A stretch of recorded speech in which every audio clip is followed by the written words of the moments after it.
Nickelodeon. But the Cartoon Network goes all the way with 100%. Cable TV is dying.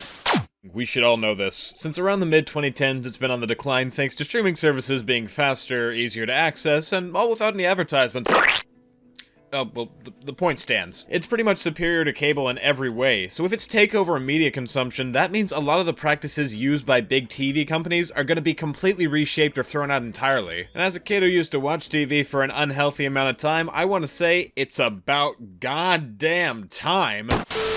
I always hated missing time slots for new episodes because I had to go to Cub Scouts. That was so annoying. But something annoying for others that I never experienced was the inability to watch shows stonewall behind a graveyard channel. You see, TV animation in the past 20 years or so has always had a problem with canceling or giving up on series before they even come out. How do they know those series are gonna flop? I don't know. To be honest, they're usually wrong when the series is given a decent chance, but whether it's bad focus testing or poor foreign ratings before a US release, if they assume it's gonna fail, why give it the time of day with a primetime slot? After all, if it can't bring in the cash, they might as well keep the schedule open for the stuff they already know is gonna succeed. Why try experimenting when you've already got a formula that works? If it ain't broke, don't fix it. And that mentality has led to several series getting the boot in time slots, or worse, being sent to the paid networks. Channels not included in a regular cable package that you have to actively buy as part of a separate deal. And seeing that the main channels are already in the regular package, most families wouldn't see the need to get a more expensive one for a few extra channels. That's why, personally, I don't call them paid networks. I call them the graveyard channels, since any series winding up there is a dead show walking. By virtue of simply being a graveyard channel, viewership is going to be way down, and if that's the case, it'll give networks the excuse they need to cancel a series outright. Whether the network even airs every episode of the series before ending broadcasts or putting it on streaming services goes down to the flip of a coin, and if by some miracle it manages to get a second season, that's going to be the end of it for sure. So what can I do to stop this as a Z-list YouTube nobody? Nothing? Like I said, these kinds of practices will die with cable as a medium, but I don't think it's fair that all the properties these networks left behind should be forgotten too. They had hopes, dreams. Why shouldn't people know what they were? Why couldn't they get a shot? That's what I'm here to answer. This is for all those cartoons you'll see and go, wait, I remember that, what was the name again? All those series that got a few episodes on the main network then vanished without a trace. All those series the network brought into this world only to prematurely take them out. This is Death by Nicktoon.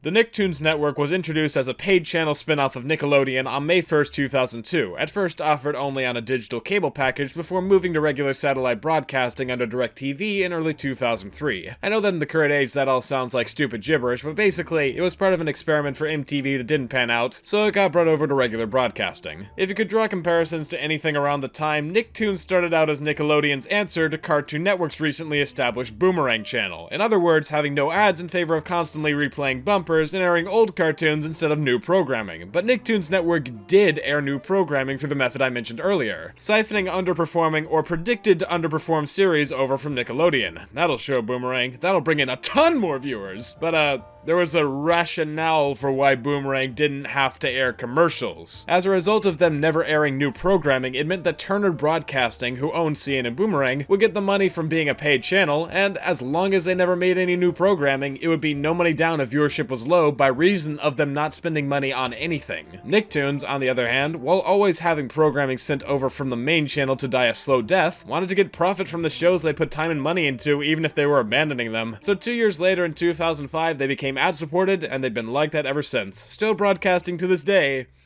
for some reason. Before getting into the actual series though, I should set a couple ground rules to make sure this video comes out at all. 1. No foreign IPs. Specifically series that aired in other countries then came over directly to Nicktoons. I don't count them considering they were never intended for a release on Nick. 2. The series can't be more than 3 seasons, and at least half a season's worth of episodes have to air on Nicktoons. This is so I don't end up talking about full series that had 1 or 2 miscellaneous episodes aired on Nicktoons, or a long-running series like Fairly OddParents that just got their last season on the network. I hope we can all agree those series got their shot and then some. 3. No live action. Should be self-explanatory. 4. No variety shows or TV pilot compilations. Most of those are mixed bags, so there wouldn't be much for me to say, and oftentimes they're hard to find any information on. None of these are more necessary to abide by than another, but those are the rules. Might sound harsh when the criticism is so broad, but keep in mind, with those rules applied, I've still got 16 completely separate cartoons to watch. And to keep myself from not spending too much time on series that don't deserve it, my minimum requirement for each will be watching 8 24-minute episodes episodes, or however that breaks down into segments, a special episode of the series has it, and the finale. A cartoon that can't get me invested or having fun in that amount of time doesn't deserve my attention any further. If I choose to watch more than that, I'll state as much, so let's go ahead and get into it, starting with the content that's solely aired on Nicktoons.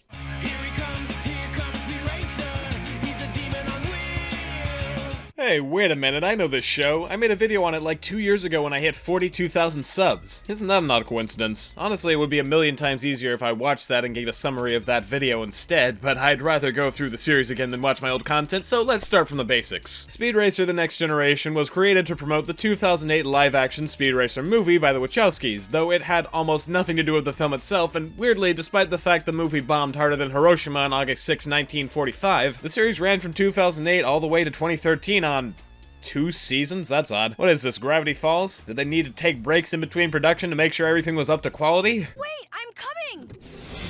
Okay, that idea isn't even worth entertaining. Something bad has to have happened, right? Well, you're not gonna find much of anything about the production on Wikipedia besides the fact it was produced by Lionsgate and headed by Larry Schwartz, the guy who made Kappa Mikey and 3 Delivery, which explains the seriously shitty visuals. From the little information I can gather, animation from the series was outsourced mainly to 2 studios. Animation Collective, the company that's only notable works include old Flash shows from the early to late 2000s, and Kaleidoscope Studios, who shut down after the first season of this completed. Coincidence? I think not! And yeah, this looks like a series made by 2 studios that had no budget and no direction for what they were supposed to do, so they smashed stuff together until they made a finished product. I wish I could get accounts on what happened behind the scenes, cause I'm sure it had to be a total shit show.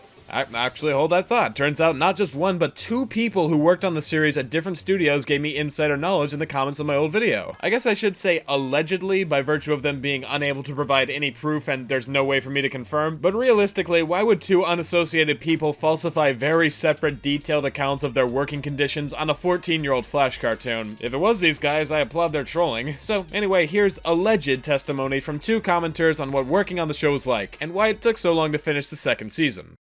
Oh hey, I worked on this crap like 13 years ago. Good times. The show was originally with a Chinese company, then got pulled after the pilot and farmed out in pieces to different small Western studios. On the CG front, their work was completely unusable. I worked at a tiny Canadian outsource as my first gig out of college modeling and texturing sets and cars. The budget was non-existent, and it was just a get it done and out the door production when we got involved. We only had a team of 3 people building the CG assets, and we were all 20 or 21 years old. I built the Mach 6 in like 2 days with no direction or feedback. We just cranked out assets. They were sent off to another studio to rig and animation, as well as several other studios were doing the Flash stuff. There was zero contact or synergy between any of the teams working on it, and there was no art director or creative oversight on our end. We were just making do what we could with the budget and time that we had. I probably built around 7 to 8 cars and a couple dozen sets. At a certain point, we were just using some of the vehicles as generic cars and making minor alterations to the model and slapping the huge shifted texture on. Long story short, it looked worse than a reboot because it was a show made by people getting paid $25K a year in 2007, and the left hand wasn't talking to the right one. Funny thing about this video is that I interned for Animation Collective in 2008. That's the company that actually developed and made this cartoon. Lionsgate threw money at it. I worked there for 3 months and it was an experience. This company was in NYC and I worked on Speed Racer: The Next Generation, Thumb Wrestling Federation, and I got to see how they made Three's Delivery and old things about Kappa Mikey. I was a flash cutter and compositor. Basically, I would take the storyboards and cut them in a way where it would sync with the audio files so that the flash animators in one of the other studios in New York City could animate. Most of the other animation was sent to Canada, to Fat Cat Studios, which is no longer around. That's a story for another time. I'll admit, it was actually stressful. Deadlines for animators, who were all very stressed, were very strained. I hired interns to do work that was meant for people who originally got paid. The office was not big at all, but consisted of 3 studios in different parts of Manhattan. One of the studios was basically Larry Schwartz's house. He lived on the top floor. There was a lot of drama and financial tension during the production of this show. People wanted money, and this, as I continued to work, became a huge problem. Now about Season 2, it was actually developed in 2008. I got another job compositing the cars with the Flash and the first episode of Season 2 together in After Effects. It came out in 2011 because the company ran out of money due to bankruptcy. There used to be an article about this on Cartoon Brew and how the company was not paying its employees. It's mysteriously gone. Fat Cat Studios, which was a Canadian animation studio, also had a hand in helping them with their animation as well, and due to a lot of demands Animation Collective had, that studio is now gone. One good thing about working there was that I met Peter Fernandez, the original voice actor for Speed Racer. I had to deliver tapes and audio to other companies, and I ran into him. He told me that this company wasn't good and was cheap. Wise man he was. He signed a badge I got to keep. He was also super sweet and knew that this cartoon was trash, but he encouraged me to do voice acting. Wow, so if these two accounts are to be believed, and I totally do based on the product, from beginning to end, Speed Racer The Next Generation was worked on by a bunch of newbies to the industry and unpaid interns for a short time frame that got miscellaneous help from several now bankrupt studios. Much of the work was done in Larry Schwartz's own home. The second season got made in 2009, but had such production issues it wasn't released until 2013, and even the voice cast knew it was shit. This is a comedic tragedy on the level of Oedipus if I've ever heard one. Everything that could go wrong did, and given the tools it had to work with, the outcome almost feels by design. This is like attempting Murphy's Law. I don't know why you would, but they did it anyway. This is the kind of production Leo Bloom and Max Bialystock of the producers would generate as a tax scam write-off to get more money from a flop than a hit. I gotta applaud the staff for the series getting it out at all under those conditions. It's a miracle that this so much as came out. And all for a show that's both hilariously amateur yet not worth searching out. And I mean it when I say you have to search it out. One thing in common with all these Nicktoons original series is that none of them are on streaming services thanks to no one giving a single shit about them. Meaning my only option was to go for the less than legal means, so sorry if the video quality is a little inconsistent for this lot. They're the best I could manage. But like I mentioned, this is by no means worth going through all the trouble to search out, other than the animation that... What can I say? It speaks for itself. Cheap models, poor lip syncing, badly rendered CG, amateurish attempts at integration between it and the Flash characters that never blend well or look like they're even slightly on the same plane. It's exactly what you'd expect based on the stories, but that ain't all that's done poorly. You think maybe the plot and characters can save it? You're funny.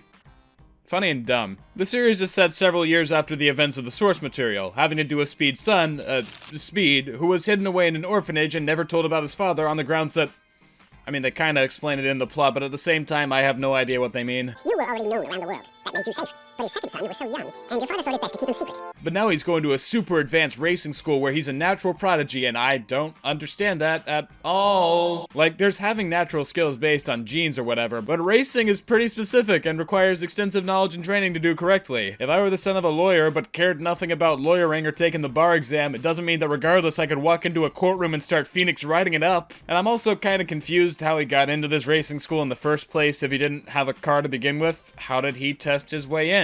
What are the requirements for getting into racing school? The first time we see him, he's already going to his first day, so how'd he get that far? And if all the background students are part of the racing school too, do they have their own cars? Where are they kept? How could anyone run a school like this when they seem to only have one track that they continuously use? And the last time I checked, orphanages aren't exactly renowned for treating kids so well they can go to fancy racing schools with portals that teleport you into Tetris. Oh, what was that? You didn't know about the quote-unquote virtual racing track that actually teleports students to different places so it's not the same boring type of race every episode? 'Cause, yeah, it has that. But never mind, we've got better things to worry about than technology. Like the man after Speed's car, the Mach 6. Generic millionaire businessman!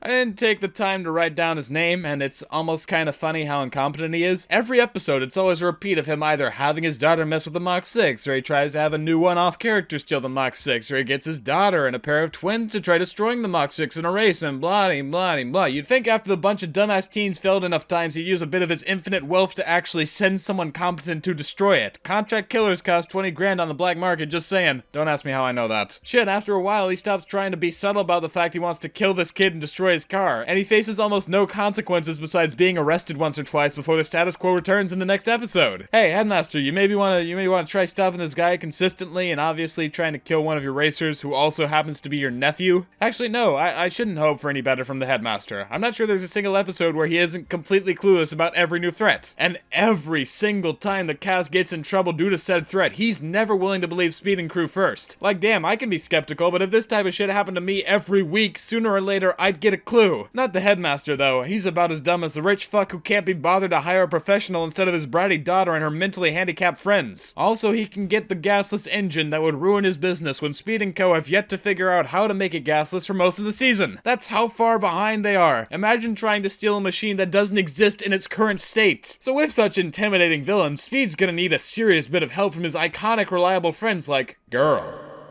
Nerd, Robot Monkey, background character number 5. And who could forget Speed's long-lost older brother, X? X. Is that an abbreviation of his actual name? Nope, his name is X, a singular letter, because that's, you know, super badass and cool and totally not stupid at all. His personality is also that he's cool and popular and everyone loves him. Isn't that charming? Single letter names, those are all the cool people, you know? Almost as cool as the parents that name their kids A, B, C, D, E. But it's pronounced Absidy.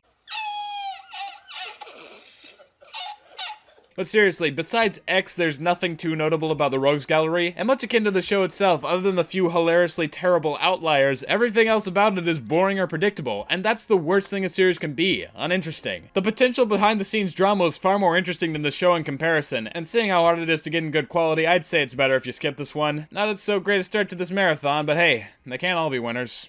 Once there was a little girl, a girl who could make fiends. And speaking of not always being winners, Making Fiends and its creator Amy Winfrey got the short straw in treatment from Nickelodeon so harshly, it's pretty much gone down in TV animation history for the utter cruelty they received. If I were to pick one series that represented the Nicktoons treatment better than anything else in this retrospective, it would for sure be this without question. Making Fiends started out as a webtoon on Amy's website where she posted animations independently when not working on major projects like South Park, BoJack Horseman, and others. The shorts, though initially not trying to get any attention, were noticed by Nick, who decided they wanted to produce a full-blown TV series for Making Fiends with Amy at the head. Sounds like a dream come true for her, doesn't it?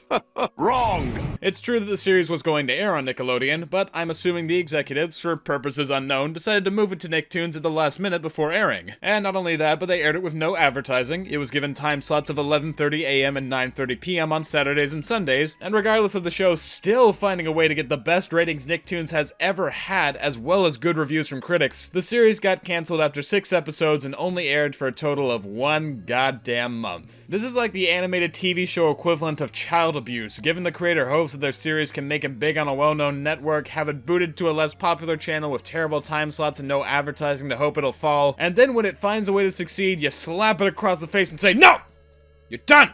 You're over! Pack it up, we're going home, the show's done!" I don't know what happened to Nick for them to have thought this was the best option, but it's a real dick move, and as long as Amy doesn't own the rights anymore, she can't generate new shorts outside of parodies or sell merch, unable to do anything but watch as Nick keeps the property on the back burner, leaving it in limbo where they won't use it, but no one else can either. And unlike Speed Racer The Next Generation, I'd say Making Fiends was a series that deserved to go on for much longer than it did, and had potential to be a real heavy hitter for the main network. The series relies on an undoubtedly simple premise. There's a green girl named Vendetta who terrorizes the monochromatic town of Clamberg with fiends until a clueless blue peppy girl, Charlotte, moves to town and unintentionally meddles with her. And that makes total sense. I'd move anywhere else too if I lived in Vermont, but what helps the series shine above others, besides the fiends scattered everywhere of course, is that due to the town's ever-looming fear of Vendetta, the townsfolk constantly bow down and have created a dystopia in her image. Everyone eats clams, beef jerky, onions, and grape punch, the teachers never actually teach anything out of fear of being eaten, and every form of entertainment outside of Vendetta's interest has been outlawed or locked away. The only one willing to stand up to her is Charlotte, who's a kind of chaotic evil herself, the difference being that she usually doesn't intend to harm people, which, in a way, could be seen as far more terrifying. Vendetta may terrorize the townsfolk and rule them like a World War II-era dictatorship, but at the same time, some of the most interesting episodes have to do with Charlotte using Vendetta's fiends to cause wider terror than she ever possibly could, demonstrating that evil indeed isn't created, it's born, and Charlotte is living proof. For example, watch as this inhuman beast calls exploding fiends her children and feels no remorse throwing them to their deaths, indicating her own state of mind about the prospect of having children. Behold as she tames the creatures of pure evil Vendetta is unable to, as only an equal presence of evil can communicate with another, and if the fiends don't submit to her, she tortures them into insanity while singing gleefully. But don't believe that means she'll help the traumatized civilians. No, no, no, she doesn't try to help them one bit. On the contrary, there are multiple instances where she actively keeps them from living good lives or escaping Vendetta. We're tricked as an audience into believing the justification for that is owing to her lack of understanding that they're in danger or suffering, but I conclude it's more akin to pure apathy. Charlotte is a being unable to feel negative emotions other than in cases where it would inconvenience Vendetta, showing her psychopathic tendencies and the inability to relate unless superficially. Unlike Vendetta, she only cares about having fun and uses the term of friend she places on people to justify her madness, lulling them into a false sense of security so they'll never foresee when she'll strike. This is the difference between someone who wants to rule the world and destroy it. Whereas Vendetta's thrills come in the form of rewards obtained from her tyranny, Charlotte revels in the act act of tyranny itself, seeing it as nothing but a game to play. This leads me to believe that Charlotte actually isn't just a girl from Vermont, but in reality is a demon sent straight from hell to torture Vendetta for her avarice, trapping her in a loop of continual defiance and suffering, never to be set free of the fact she has no control, only being able to attain peace when she bows to Charlotte's whims the same way the townsfolk have for her. The simplistic UPA-inspired aesthetic is nothing more than a cover to help cope with the dire situation being presented to us, the viewers, knowing there's nothing we can do but watch as a soul deserving of punishment continually receives it, the torturer seemingly unaware of her own ways. Or maybe I'm fucking around. However you choose to watch it, Making Fiends is an enjoyable watch with a sarcastic edge, style, and classic dynamic reminiscent of older cartoons with an added bit of modern cynicism. Plus, it's only 6 episodes, so even if you're not into it, by the time you want to click off, it'll already be over. On a serious note, please don't forget Making Fiends. We're never gonna get anything else from the property, that's obvious, but we can appreciate what's still there, can't we?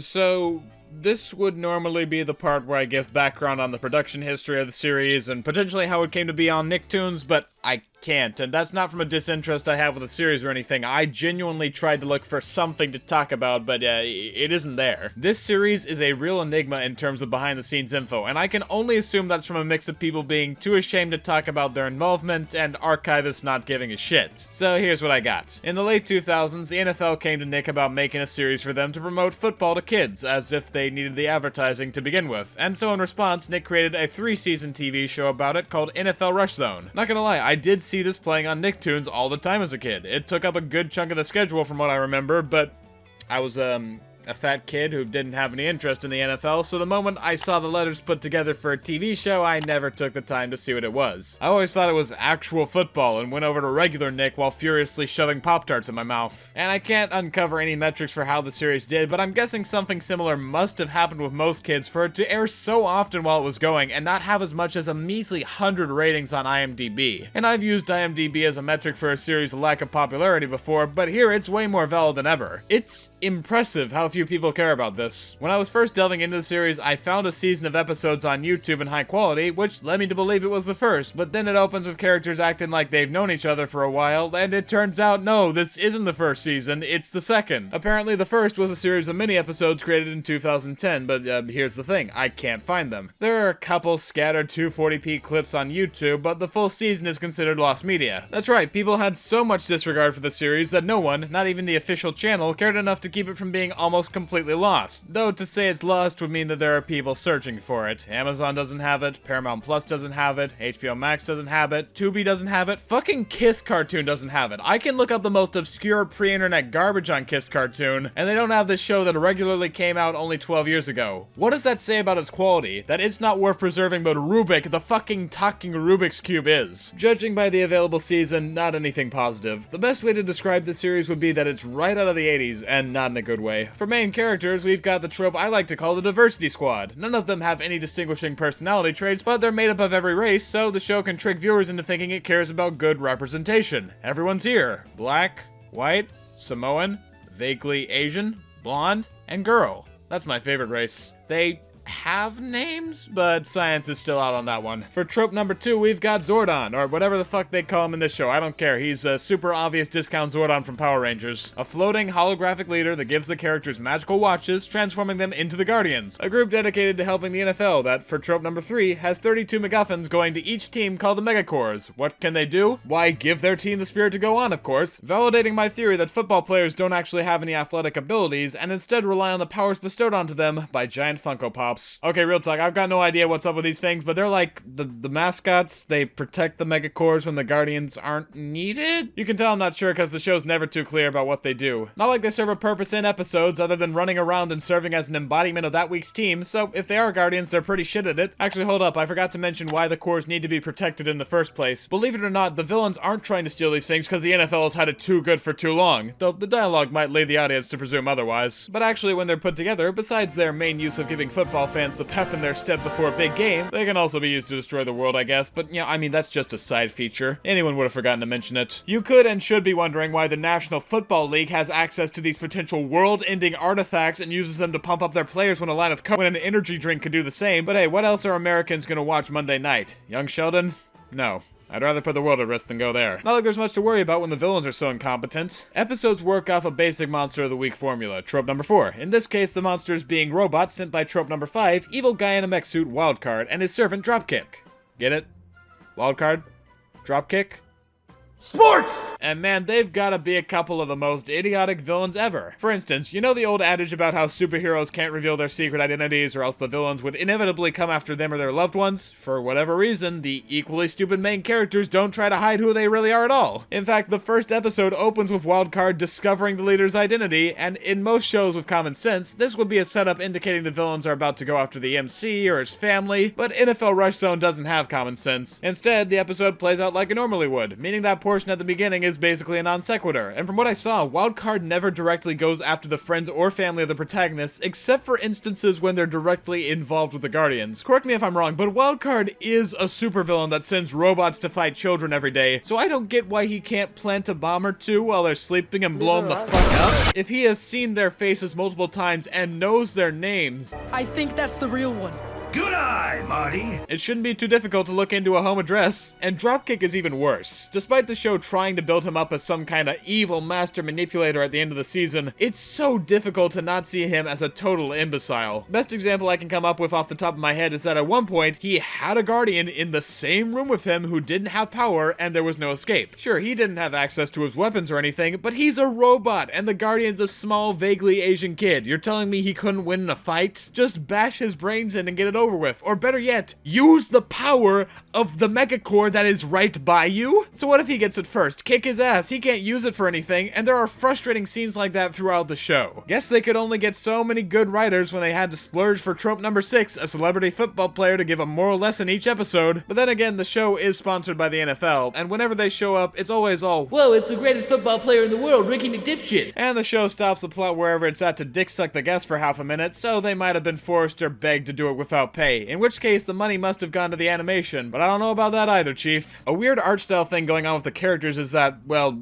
it's kind of hard to explain. You ever see those moments where celebrities guest star on The Simpsons or whatever? How they always need to keep the animated character designs a certain way so they're recognizable as celebrities, making it easier for people to spot when they either don't quite fit in or come off as uncanny? Imagine that feeling in reverse. Almost everyone outside of the main characters and their families are celebrities or football stars, so inadvertently, the kids end up feeling out of place next to these semi-realistic figures with their cartoony proportions and large hands and eyes. Maybe they've all got macrophilia, I don't know. Also, don't look that up. But what I find more interesting than that is how, for once, in a series with mixed 2D and 3D, the CG bits are far more visually appealing. I'm not sure if I have ever seen a series with that kind of distinction, since CGI is more often than not used when doing a shot or character in 2D would be too expensive, but it almost comes off as the opposite here. They wanted to animate a series in 3D, but budgetary restraints meant they couldn't pay for all the models, using whatever was left after the fact on these modern comic WikiHow bits. Sure, the CG isn't perfect or anything, but it's stylized. It doesn't look like it was done by amateurs sliding PNGs across the screen like in the 2D sections. In the last 2 episodes, I almost felt like I was watching a professional production, thanks to almost the entirety of both being done in near full CG. But then the football stars come on screen and my expectations go back to normal. Watch it if you want, the second season's all on YouTube in high quality, but you're not missing out on much.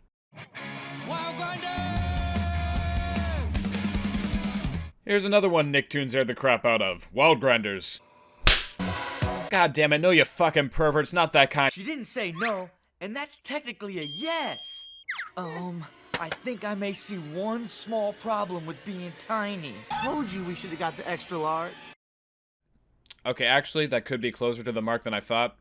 No, it's about skateboarding, as in, like, you know, grinding on a rail. Not sure who's responsible for making such a hilarious name, but my best guess would have to be the creator, Rob Dyrdek, who you might know as either that one guy who's all over MTV, and or the professional skateboarder who isn't Tony Hawk. Yep, there's actually more than one of them, I'm as surprised as you are. But Rob seriously is an accomplished guy for a high school dropout, and I don't mean that with any sarcasm. He started his skateboarding career at 12, has set over 20 world records, starred in long-running reality shows, and he's dipped his toes in several business opportunities. One of those being a multimedia franchise featuring a set of fictional skateboarding teens, the Wild Grinders. At first, there wasn't much of a set goal for the characters, putting them in pretty much anything to see what would stick, including shorts, a successful toy line from Mattel, and most randomly of all, a weirdly well-animated advertisement for movietickets.com. But all of this pales in comparison to what would come after, a full-blown Nick animated series with Deerdick himself providing the main character's voice. Airing from 2012 to 2015, it keeps up the trend of Nicktoon's originals not having a normal release schedule, though in this case it could be chalked up solely to budgetary restraints, seeing as the studio behind it, Moonscoop, has good content under their belt like Code Lyoko, so unlike Speed the Next Generation, it doesn't seem like there was nearly as much behind-the-scenes drama. But an uncomplicated production doesn't mean much if the series is still shit, it just means you've got less excuses to fall back on besides cheaping out on the whole thing. Wild Grinders is about Little Rob and his entourage of every 90s stereotypical sidekick ever as they go on adventures ranging from sort of normal to off-the-walls knucking futs. You thought maybe this was going to be a Rocket Power clone about suburban kids acting tough and going to cello lessons on the weekend? Get that pussy shit out of here. Try swimming with sharks, fighting werewolves, and worst of all, fighting late-stage capitalism in the shape of a talentless rich kid who wants to join the Grinders or die trying. These kids' parents don't give a fuck. But don't worry, they're wearing helmets, so it's all good. The writing staff definitely wanted to take advantage of the fact their show was animated to do whatever the hell they wanted, an ambition I can respect, but the whiplash between that and segments actually centered around skateboarding can be super jarring. I swear, half the time, the episode scenarios and concepts don't feel like they're being written for Wild Grinders, and considering how low budget it all looks, I wouldn't put it past them if the writers repurposed old scripts that got rejected from other shows. As if anyone's gonna take the time to check Wild Grinders for quality assurance. Consistency is the bane of this show's existence. No one episode looks exactly the same. There's always some better or worse integration of smears, or clipping, or JPEG dragging, or continuity. Like, was there a director at all for this, or were the animators just given the direction to wing it and pray? I'm not surprised this show gets compared to the Nutshack all the time. It's just as much of a mess. I mean, look at this. They repurposed the better animation from the movietickets.com ad for the show's opening. I'd call this plagiarism if they weren't stealing from themselves. And Nutshack did the exact same kind of cost-cutting with their walk cycles and other repeatable animations. In a similar vein, the two series are also equally ambitious, having nice designs and attempts at effort through stylization, but as a result of a lack in budget, it's pretty much impossible for the animation to justifiably match the level of detail. This kind of situation is where animators learn the idea of form over function. The character designs themselves are pretty nice, but if you don't got the funds to have people draw those complex designs frame by frame, the best you can hope for is motion tweening in a program like Adobe Flash, and by then, the appeal of the designs gets outweighed by the cheapness of how it moves. Contrary to popular belief, however, the character designer for the Nutshack, Jesse Hernandez, did not work on Wild Grinders whatsoever. Coincidentally, there is an episode of another show he was involved in, Vinyl Addiction, that covers Wild Grinders before the show came out, but that show's pretty obscure and they highlight the actual designer in that episode, so I highly doubt that's what got the rumor started. But no, here's the actual designer, Tracy Tubera, which I was able to confirm via a short-lived and highly dated web show he did to hype up Wild Grinders, Wild in the Streets. Here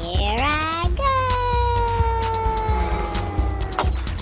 Now that's... Wild in the Streets, the web series. I'm likely one of the few people who knows this series exists, and I gotta say, it opened up a whole new world of cursed shit, like this little Rob suit that's used in almost every episode. Just kidding. It's me, Little Rob. I would not trust this thing within 50 meters of a schoolyard. Remember to lock your doors, kids, or you can see this thing break it down to eat you. Back to the show itself, while I can't imagine anyone who'd want to watch it sober, the characters and catchphrases are too annoying for that, it could make for good stoner entertainment. As mentioned, the series is so willing to go out there with any concept that while it may only be mildly amusing normally, if you were drunk or high out of your mind, it'd probably be the funniest shit on earth. For those people, go ahead and tell me how it goes. For everyone else, do something better with your time. I spent 4 hours watching episodes from the show using some fucking weird-ass kids out that I needed to record from my fucking phone so that I could show it to you right now, and I barely got anything out of it. Do you want to be like me? That's right, I didn't think so. And with that, we've finished all the Nicktoons original animated series. Yeah, there were way fewer than I was expecting, but at the same time it kinda makes sense. Nicktoons has always been far more famous for all the series it dumped from the main network rather than its own exclusive content. But technically speaking, these shows would have aired on Nick, but never got the opportunity to. And to be honest, for almost all of them, I sorta understand. Besides making Fiends, each of the other 3 series is connected to other properties or people and doesn't strive for much of a creative vision beyond being made. Debatably, Speed Racer tried more than the others through a couple interconnected storylines, but even then, there was only so much that could be done to save it because the network didn't care. Maybe these might have been good if Nick gave them more resources to work with in time. I'd say it's a valid theory when none of the regular Nick shows have such low production value, and yet to an extent, maybe these shows in particular could have just turned out badly and the network wanted to save us from viewing a low quality product. But Then there's making Fiends, a series with clear time, effort, and ideas backing it, but in the end, the network canned it when everyone was gunning for the show's success. I wouldn't say that was fair at all to the creators or us. And they've done the same with so many other shows that barely got a chance on the main network, but weren't able to reach the arbitrary limit Nick set for viewers, so can we absolutely say they all deserve to be canned? Well, to reiterate what I said at the beginning, that's what I'm looking to find out. And this section is dedicated to all of them. We've sat through all the Nicktoons originals, now let's get into the acquired programming.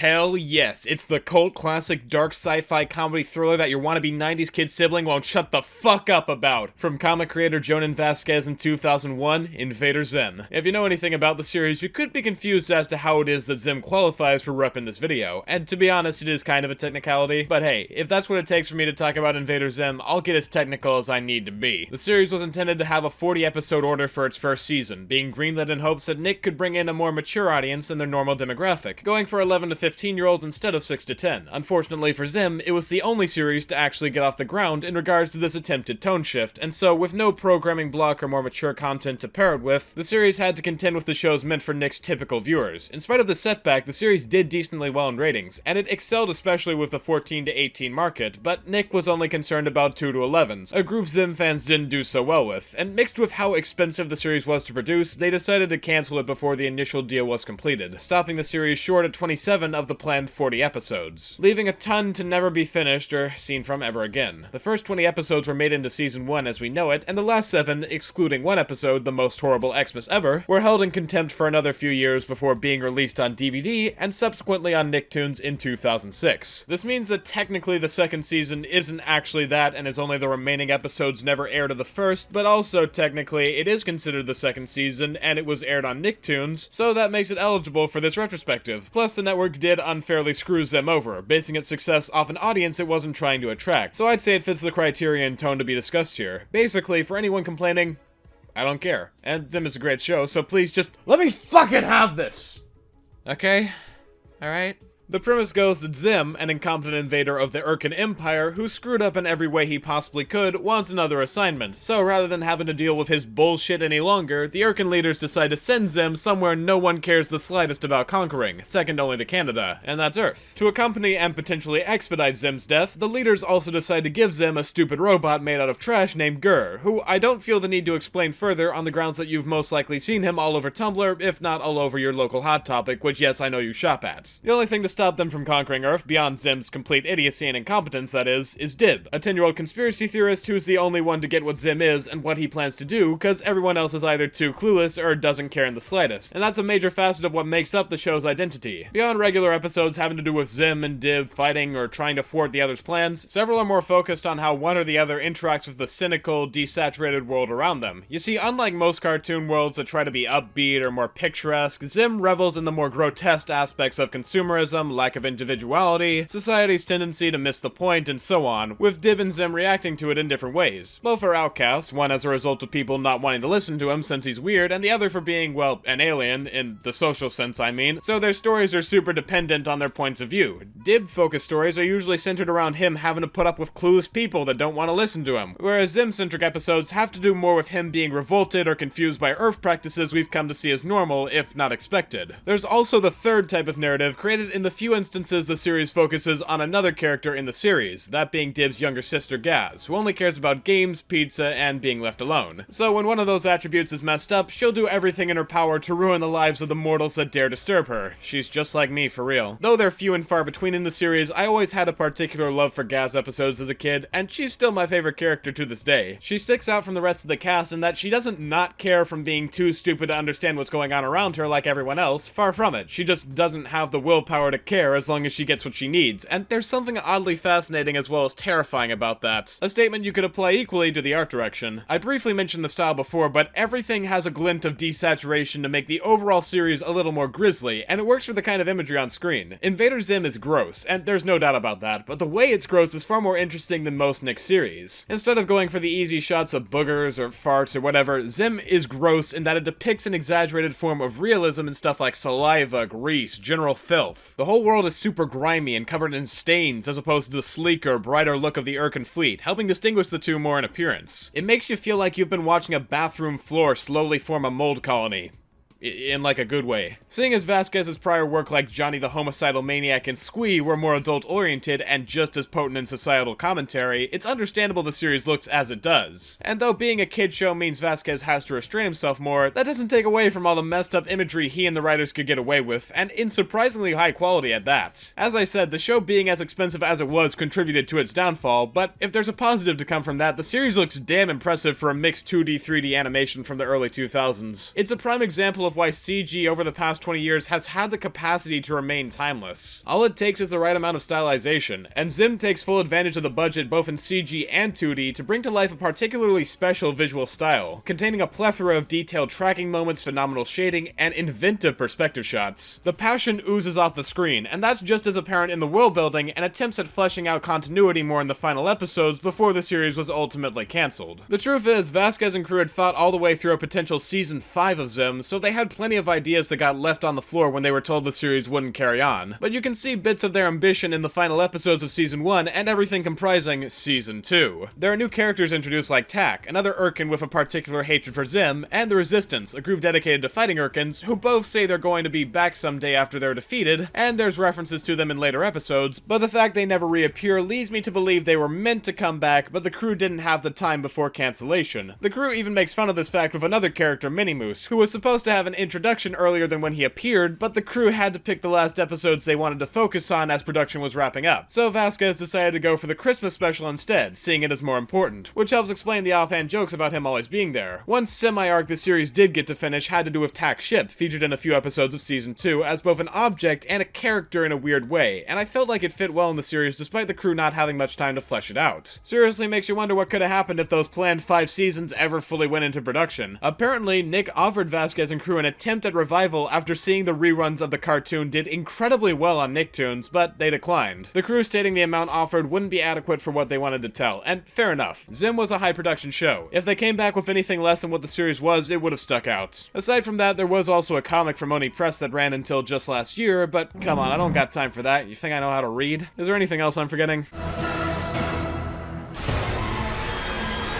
Alright, I won't put too much focus on this as it's technically separate from the show's run, but in a video so focused on the inevitable canceling of all the shows I'm talking about, it's nice to mention one instance where the Jewish kid escaped the concentration camp and got to live on, and that's what Enter the Florpus feels like among the Nicktoons. Originally announced at San Diego Comic-Con in 2018, Invader Zim Into the Florpus is a Netflix original movie continuing the story 13 years after the original series technically ended. Really, it's 17 years due to those last episodes of season 2 being made in 2002, but hey, we're going by technicalities to have Zim here in the first place, why start questioning now? Anyway, the story picks up right after the events of the series, following Zim as he attempts to bring Earth to his leaders, the Tallus, while Dib and Gaz try to stop him. Story and character-wise, everything remained generally consistent from the show, if not more insane, and with how movies always try to up the stakes and proportions to a cinematic level, I loved every second of it. Binging the series beforehand and going straight into the film, the comedy did have the distinction of focusing slightly less on being gross and cynical for surrealist humor, but that wasn't a problem for me at all, seeing as Zim always had that vibe too. It's just kicked up to the extreme here. Do I need to mention the room with a moose?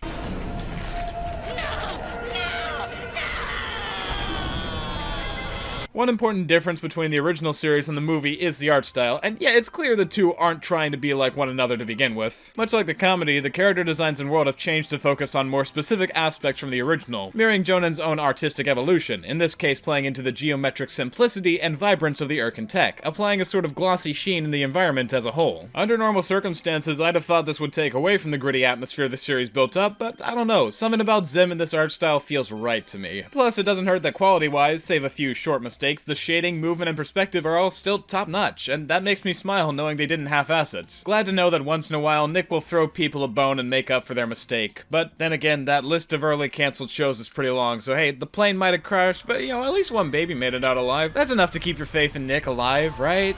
Sure, they could have saved the whole flight, but they saved one. That's good enough, isn't it? Right? Right? So come on down to Mr. Meaty, where friends meet to eat meat. It was kind of a toss-up when I started scripting if Mr. Meaty would be included as a Nicktoon, not only because it's a puppet show, but for the reason it's another one that's hard to find episodes in high quality with how little preservation the series got, but there is lore I can get out of the show, and I'd say puppets are just as valid as animation, so whatever, I'm including it. Going in, I had major expectations for the thing to fill, seeing as how several early 2010s cartoon reviewers used to call it one of the worst things to ever disgrace Nick as a channel, but after watching, I can without a doubt say the hate was extremely overwrought. When you look at it, there admittedly isn't all that much to get offended by, even if you were going in looking to hate it. So I'm not sure how the series could get the reputation it did. Starting out as shorts that aired between episodes of other Nick shows, Mr. Meaty lasted for a good period of time from 2006 to 2009, but like most Nicktoon series, it had a strange release schedule and amount of episodes made, lasting 20 episodes consisting of 12 and 8 episode seasons respectively. Under average circumstances, seasons would be in 13 or 26 episode intervals, as is standard for the network, but I guess considering how different of a property Mr. Meaty is to begin with, trying to judge it by normal metrics would be difficult. The series centers around two teenage boys named Josh and Parker working at a burger joint in a mall and going about their daily lives where anything can happen, and I do mean anything. It's the oddest thing, despite that description I gave of what the series is about and the title of the show itself, there are barely any episodes having to do explicitly with the duo working at the Mr. Meaty restaurant, instead putting more focus on the general mall scene and the boys' daily lives. Judging from the first episode, I was expecting there to be a greater exploration of the guys' neurotic manager or their 109-year-old founder, who I found were both entertaining, but no, they barely appear in what I could scrounge together, and looking at the plot details for the episodes I couldn't watch, they don't seem to be there either. So that comes off as wasted potential to me when so much crazy shit happens from episode to episode. It's unpredictable in a way, since on occasion, episodes do play out pretty much how you'd figure them to, if a bit more unconventional than normal, but other times there are episodes that start normal, but then they veer off into areas you'd never imagine them to go. For example, one starts with Parker filming an embarrassing video and having it uploaded online by another person. Okay, so far so good. Parker's an idiot, he gets laughed at for being an internet star. Typical mid to late 2000s sitcom episode, right? No. Right after this happens, Parker gets so embarrassed by the video that he literally dies and has to be convinced by death himself to go back to the land of the living. Were you not expecting that? Didn't see it coming? Well, it's one of those things that keeps Mr. Meaty interesting. It sort of gives off that same vibe as Regular Show, or I guess I should say the opposite considering Regular Show came out after, but hey, Regular Show didn't have puppets, so, you know, Mr. Meaty's already got a leg up there. I've heard a couple of people say they're displeased with how the show looks due to the puppets having a sort of unconventional look compared to most modern puppets, but I can see a certain charm in their designs. Sure, they aren't the most emotive, and when they aren't talking, they constantly look like they're either staring right at you or into space, but the puppets also have the unique quality of being able to crumple up and do other shit with their faces thanks to the sort of mesh material or whatever they're made from. It's a distinctive quality the show has that helps distinguish it from other puppet shows, as few as those are nowadays. The simplicity in their faces helps the manipulation work easier, and while on one or two characters like Josh that makes them look more off-putting than others, I grew to enjoy that off-puttingness by the time I was done. The less expressive, more detailed puppets also have a cartoony, exaggerated aesthetic to them despite their limited movement. I'd be lying if I said I didn't consider them appealing. So, who designed them? Well, funnily enough, it was the creators of another trippy series of shorts, Nanolan, and if you know what that is, I probably opened a whole vault of memories, and for that, I do not apologize. More specifically, the creators are Jason Hopley and Jamie Shannon, who, while I could only find info on the latter, has a website showing all that he's worked on, and surprisingly, he does work for Nick to this day on a puppet show from as recent as last year called The Barbarian and the Troll, and you can see his style over the puppetry, though I'm not sure anyone has actually, well, seen the show. Nonetheless, the guy for sure has a style that works, and it kinda makes me wish I could own one of these puppets to play around with or simply to have. I know at least the Parker puppet is in the possession of one of the creators, so I can have even the smallest amount of hope. Reddit would never lie to me, would it? But right, back to the show, it's alright. Not amazing, not terrible. Cool that it's done with puppets, but I can't map out much of an interesting history behind its production, so the show has to stand on its own, and it doesn't have much to say, so there you go. Best I can hope for is something more substantive down the line.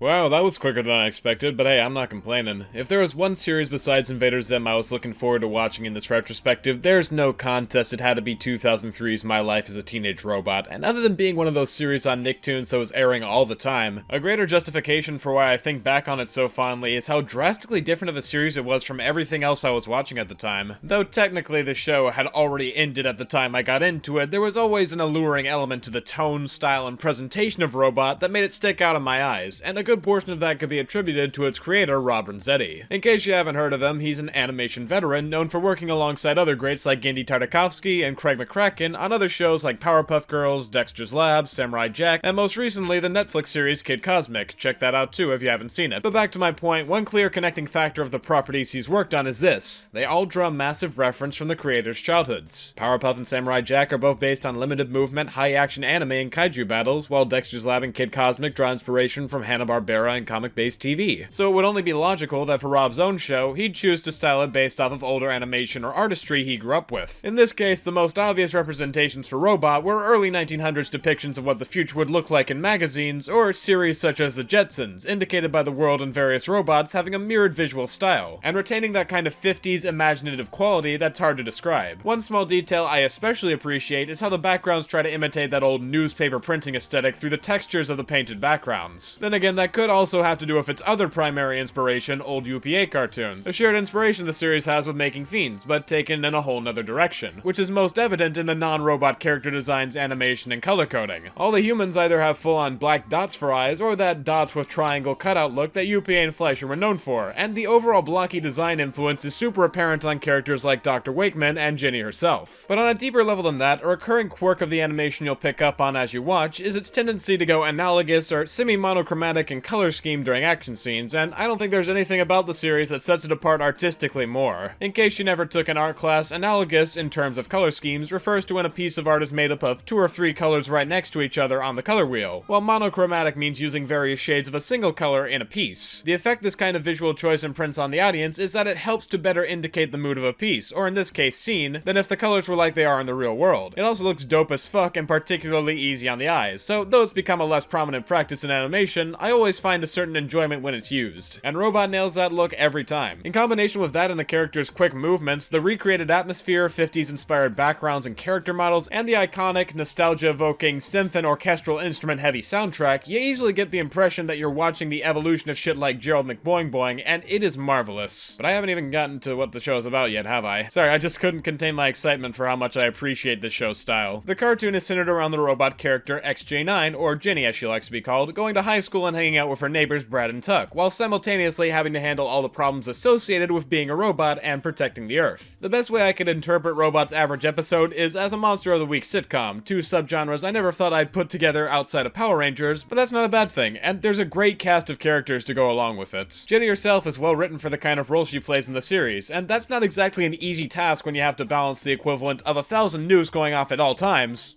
combined with a robot, but the way she acts makes sense. Jenny has all the regular mannerisms of a teenage girl, but not to an annoying extent, and she's still responsible in comparison to her friends and peers, so she never becomes too hard to watch. She also doesn't take shit, which is why I love the episode where she goes back to kindergarten and, after being made fun of by a bunch of idiot kids, racks up a higher child body count than John Wayne Gacy. That girl don't give a fuck, and I respect it. And the mention of Jenny being ostracized does bring up another commonly applied facet of her character, that being how often she's discriminated against for being a robot, whether it's being excluded from restaurants or activities, getting bullied and scapegoated for drawing people's attention more, or plain and simple profiling. It's not difficult to see the race allegory Robot's trying to portray. But there's nothing wrong with a lack of subtlety if it gets across the message organically, and the show does just that without being ham-fisted. You feel for Jenny and her struggles, and much of that comes from her being a consistently likable character, but on occasion I can't say the same for Brad, who, though he's usually laid back and supportive of Jenny, can be a bit, hard to like every once in a while when he gets a little too full of himself, but he and his younger, wannabe mature brother Tuck still bounce off her well, unlike Sheldon, who wants to bounce in her.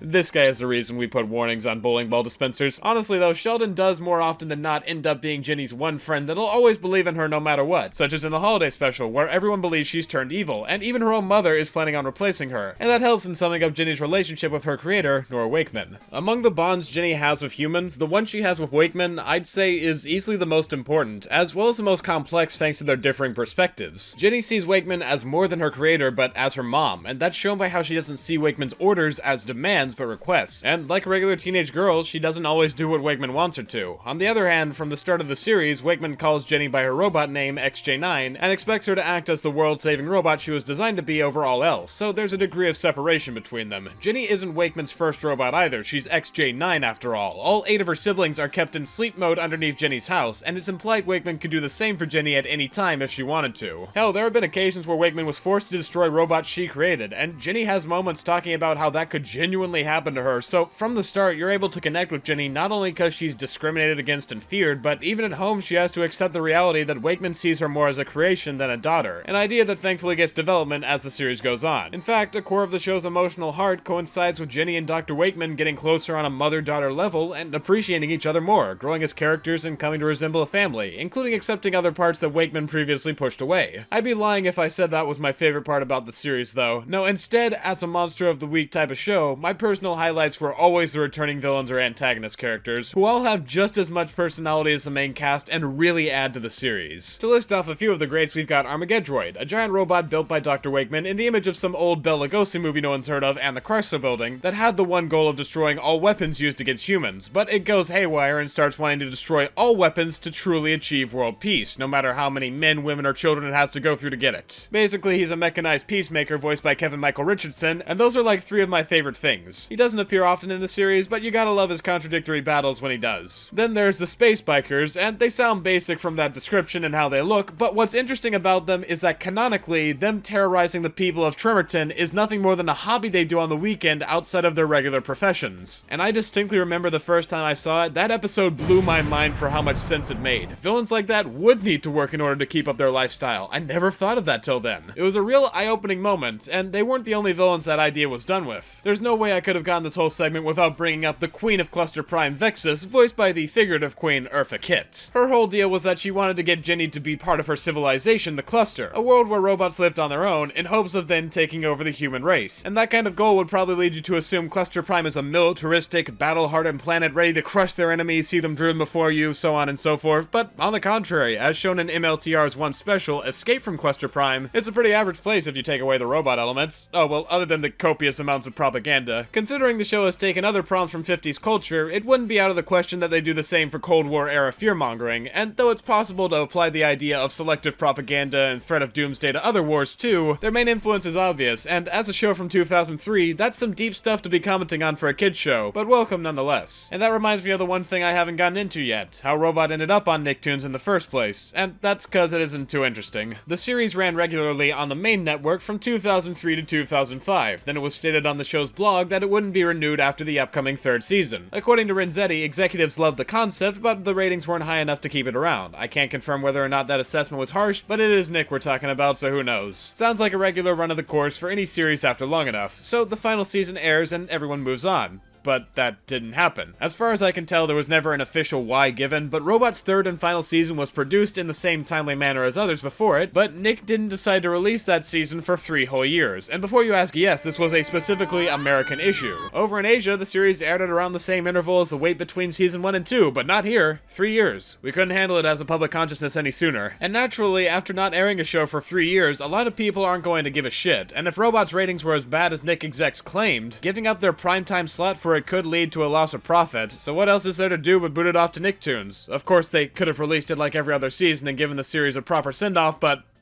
Okay, I don't have an answer. I was hoping you'd just go ahead and skip ahead 10 seconds. Skateboards rock, shoes like feetsies. You are watching Planet Sheen. Jimmy Neutron Boy Genius is a classic Nicktoon, and when I say that I'm talking about it as a cartoon on Nick, not as a show on Nicktoons. I know it can be confusing, but the point stands. Following the adventures of a kid who could build anything he thought of in his massive peanut head, the series occupied an interesting spot on the network when it debuted for being the first fully CGI series they'd ever produced, and while it doesn't exactly look great today, the show's stylized enough to be charming in a retro way rather than an outdated one, and by TV standards it was pretty impressive for the time. The series also had uniquely witty writing compared to others, and was willing to get weird with its ideas in freakier ways, and by freaky I mean traumatic. I still have nightmares about all the weird mutations these characters would go through in the show. Yes, plural. And the early 2000s CG animation helped to sell them all the more. Truly, it was a product of its time, and I say that in the best possible way. But like all series on Nick, unless it's called SpongeBob, it'll eventually have to end. And Jimmy Neutron's production company, DNA Productions, knew just as well. So while it was running, they pitched other series to Nick that they could potentially work on if the series got cancelled, including one that Nick was especially interested in called Red Acres. Though there's almost nothing known about the series beyond its premise, it was said to be about a fast food worker finding a rocket somewhere or another and crash landing on a planet full of idiot hillbilly aliens. The execs were hot on the concept, but there was one obstacle keeping it from going into production. Nick had, and presumably has, a rule for all his cartoons that the protagonist can never be an adult. So after pitching the idea to other networks that didn't work, DNA conceded and retooled the show to focus on Sheen Estevez, one of Jimmy's best friends, despite it otherwise having nothing to do with Boy Genius. And when Jimmy Neutron did end after a respectable 4-year run, it only took them another 4 full years to develop the concept into Planet Sheen, despite how, by then, DNA Production had been defunct for years and a near entirely different crew was brought on to put it together, including animation-wise, contradicting the series' entire rationale for being retooled and pitched as it was in the first place. This time being done by executive producer of Jimmy Neutron Steve Odenkirk's studio, Omation, Planet Sheen lasted for 1 season, spread out and released over 3 years. And as opposed to its predecessor, Sheen was disliked by both audiences and critics, ending up as one of the few universally disliked Nick originals to end up on Nicktoons, and was it justified? To an extent, yeah. Sheen takes one of Jimmy's rockets and lands on the planet of Xenu, where he's heralded as an intelligent scholar and teaches the planet about his culture while trying to find a way to fix his rocket and go home, attaining his own completely original sidecast along the way and going on wacky adventures. Getting straight into the issues, I usually save talking about this for later, but I've gotta address it now. Planet Sheen is an ugly show, but it isn't ugly in the way one would traditionally call a series ugly. There's nothing grotesque or hard to watch about Planet Sheen from a visual standpoint, but the lack of budget is apparent, and compared to Jimmy Neutron, despite coming out 8 years after that first debuted, it looks worse on multiple levels. For one, the colors suck. I assume the greater reliance on the cooler side of the color wheel is meant to give off some kind of alien aesthetic or whatever, but it gets boring quickly, and it's not helped by the seemingly auto-generated textures and lack of depth. Maybe this look could have worked if there were decent detail or direction to back it up, but Sheen and all the characters around him are completely flat. There's some attempt at shading, but I'd say it's more like a gradient than anything. It's definitely auto-generated. It's clear the light and shadows reflecting off the characters aren't sensitive to the settings they're in unless under hyper-specific circumstances. And no, that's far from too much to ask if you just look at side-by-side comparisons between Sheen and Jimmy Neutron, where the lighting is way more intentional and indicative of effort, if not a higher budget. Same goes for the backgrounds, both environmental and character. I never thought it'd be possible to do with animation, but between the minimally decorated backgrounds that themselves are almost nothing but gradients and the flat foreground, the show finds a way to look more like a theater production than a cartoon, and that's a disservice to theater productions, seeing as the big shit like Cats knows to keep the background busy with extras or lighting or piled high junk. It ain't rocket science to spoof up your setting to look even the slightest bit natural or lived in, but Planet Sheen found a way. And keeping up with the theater comparisons, the background characters are reused ad nauseum. Not that Jimmy Neutron and all other CG shows don't do the same, they do, but I have counted. Planet Sheen has a total of 7 types of background characters at any given time, and on a basic level before thinking that, it sounds like enough, sure, but in a crowd, the Control-C, Control-V is so strong it's embarrassing. And palette swapping isn't helping them either. Legit, the biggest change the staff was willing to do for these guys was give them a wig, and that's it. Great job.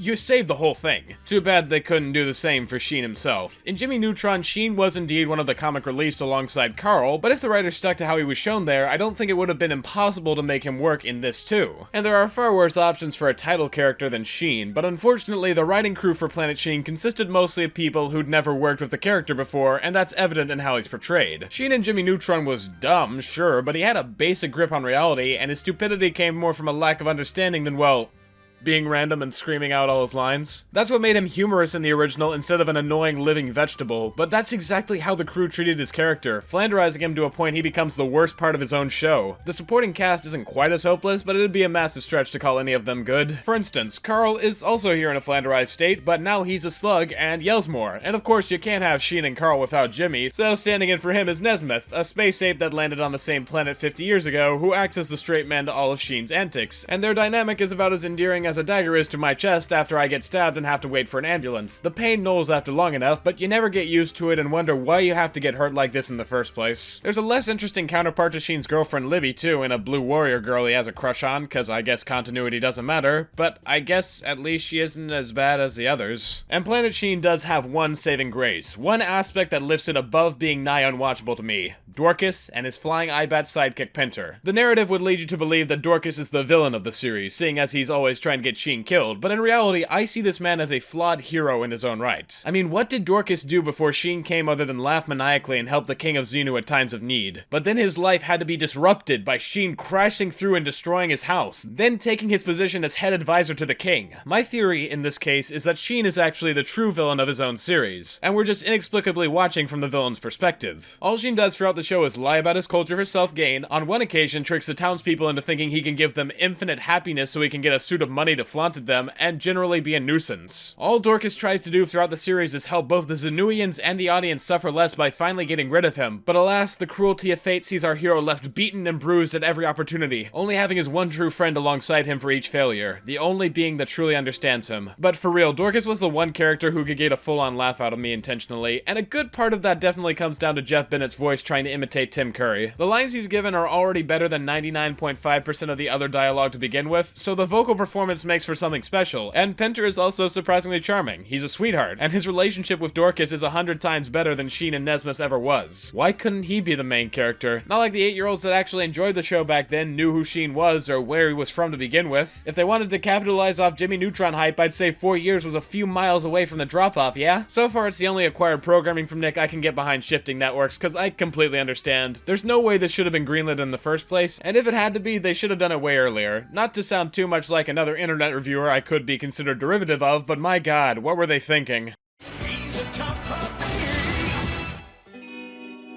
Butch Hartman is a man known for continually exhibiting a few specific traits, and this isn't in reference to his online activity. I know it'd be easy for me to make fun of him like I normally do for all the shady behavior he's gotten into in recent years, but right now we're talking about TV. And TUFF Puppy is one of those miniseries he characteristically came up with a concept for in the spur of the moment, at least according to him. And looking back at Butch's catalog for other successful cartoons like Fairly Odd Parents and Danny Phantom, he came up with those premises in a short bit of time too, so who's to say that it couldn't work again for TUFF Puppy?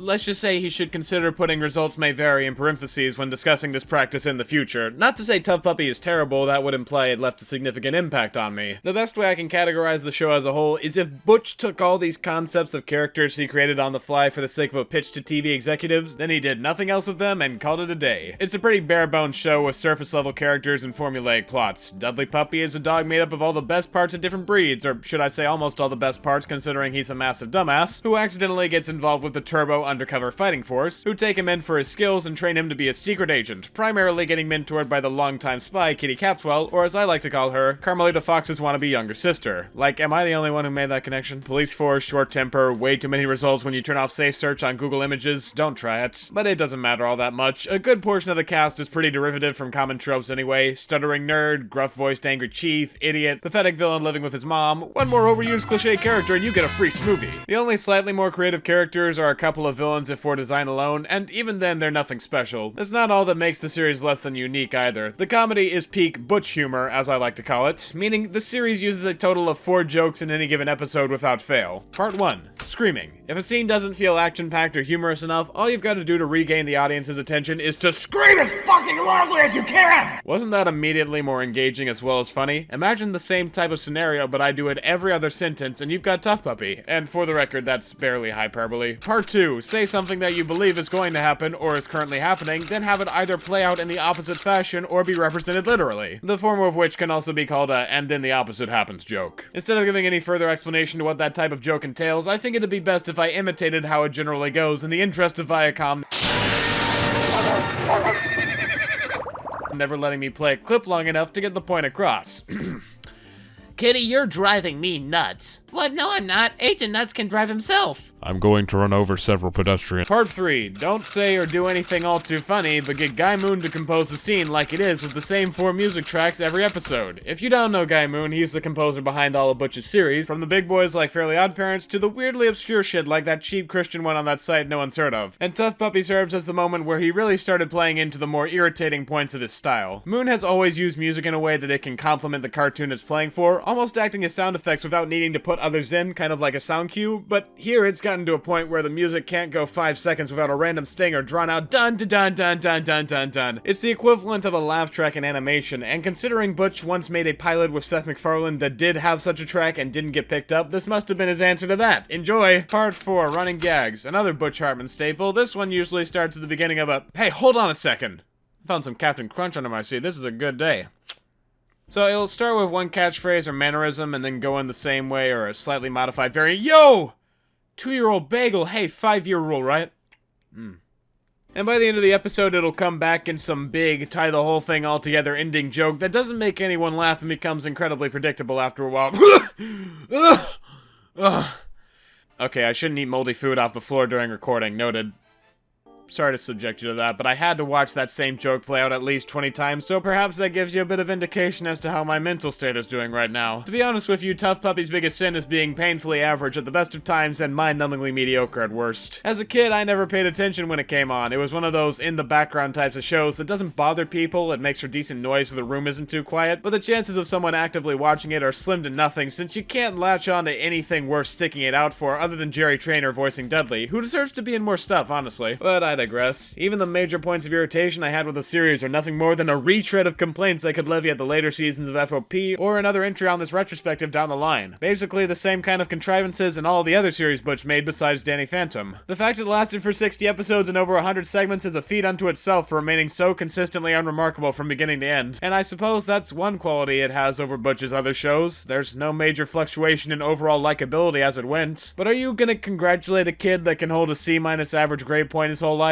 Nah. If Butch's name wasn't on it, I doubt this would have made it off the ground, let alone get 3 seasons. And it going to Nicktoons midway through its run is, much like the show itself, extremely predictable. It didn't have a bad time slot, didn't wait several years to release the last season, didn't have a significant mark on the network, and it's not unbearable to watch, but there are so many better ways you could be spending your time, including on other shows in this list. Hell, I bet the next one right after this segment's gonna be more worth watching.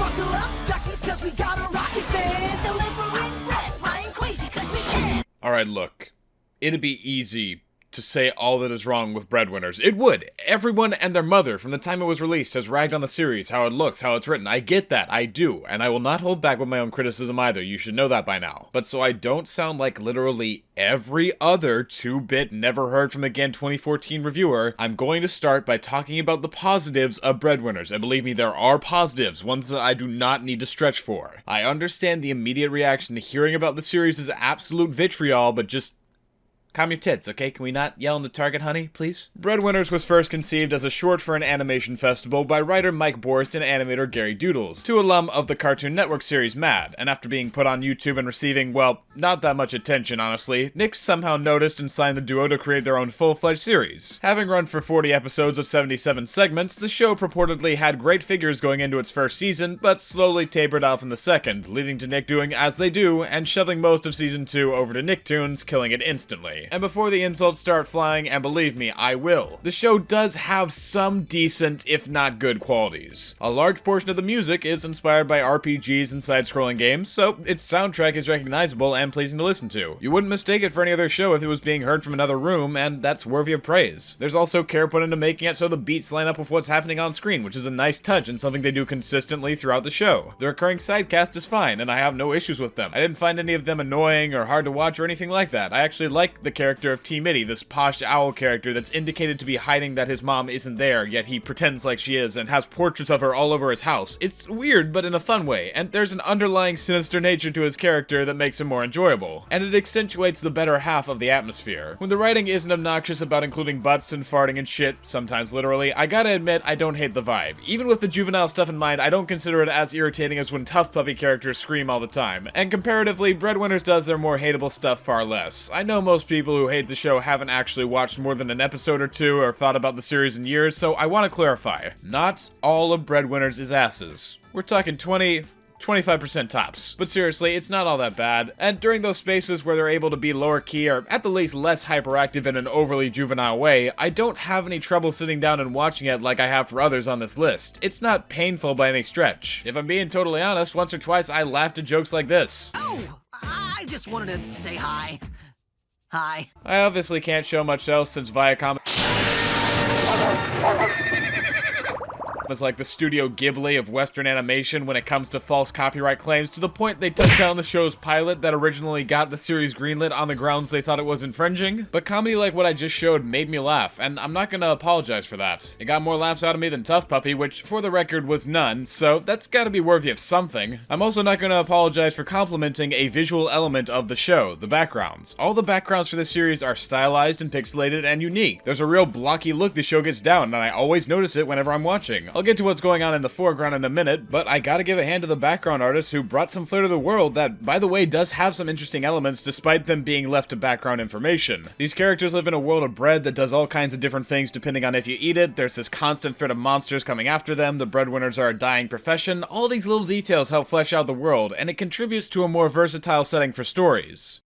Ladies and gentlemen, this is the main event of the evening! Breadwinners looks like shit. The backgrounds are nice, but everything else about what I'm looking at is complete ass, in some cases literally. As a result of Viacom taking it down from YouTube initially, you might not have seen the pilot, but it, as a passion project for one animator and one writer for the sake of laughs over the course of 2 months, looks far better than the fully produced series. If you couldn't tell already by the walk cycles and ass shaking, character movement, and let's be honest, the overall complexion of the show, it's animated in Adobe Flash. I know they call it Animate now, but it will always be Flash to me, and I bring it up to make a point that this is exactly what all the people who hate on Flash as a program are trying to direct their anger at. Breadwinners is cheaply produced, visually unappealing, and misuses the advantages Flash allows to skip out on work. Seeing that it was based on an internet show, I can only imagine the crew was given a smaller budget than other series at the time, and if you're doubtful of whether my theory has weight, why not check out the 12 FPS jerky transition between poses for all the characters? Some would say it makes them more dynamic, and for certain cartoons I would agree, but here it does the opposite. There's too much missing for it to be fluid, and there's not much of an attempt to cover up that chafiness. When I see them, I don't think, check out these anthropomorphic duckish things. I mentally scream, who forgot to oil the animatronic robots before opening?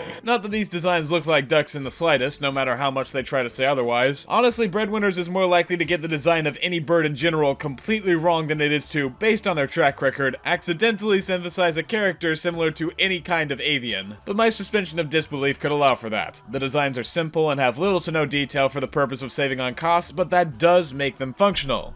Except for their asses. There's too much focus put on the asses in full body shots of the characters, and I'm not solely applying this to the Breadwinners. Too many characters have extruded asses, and the reason I hate it isn't the presence of an ass, it's that the ass looks unnatural on whatever character it's given to. It doesn't look like an ass either, more a tumor on the upper part of the knees, and that's a good summation of all the ass and fart jokes in the cartoon. It'd be better without it, but the fact it's so prominent helped in siphoning the life away from the series after their 8-year-old fanbase turned 9 and realized poopy jokes weren't cool anymore. I'm joking, but I also know for sure that if Breadwinners wasn't flaunting its ass at the audience's face 24/7, more people may not have respected it, but they would have tolerated it more. Maybe it wouldn't have gone out of fashion so quickly when the second season rolled around. Of course, that's just speculation on my part. Teen Titans Go has kept running, and it rubbed its ass in the face of the audience more than a couple of times. But then again, Teen Titans Go did and still does have more to it than that. It's interesting, it takes risks, it's not afraid to get weird and experimental and cynical. Fire people up once or twice. Look back at most TTG episodes, you'd either think they were pretty funny, in which case the ass shaking could be tolerated, or you'd hate its existence and the ass shaking would fuel the flames of an ever-burning hatred for years and years. Two extremes, both good for publicity. The ass shaking was just the backdrop. What else did Breadwinners have to draw interest and prove it was worth being talked about? It had decent elements to an extent, it had bad elements too, and the ass shaking was there, but Breadwinners doesn't make you angry or happy or riled up, it's meh. In my opinion, there's no substance on a negative or positive level to make it stand out as really something else. And that's probably why no one talks about it anymore. People don't care. It was another cog in the supposed Nick Dark Ages machine, and when it served its purpose, it got thrown out and forgotten.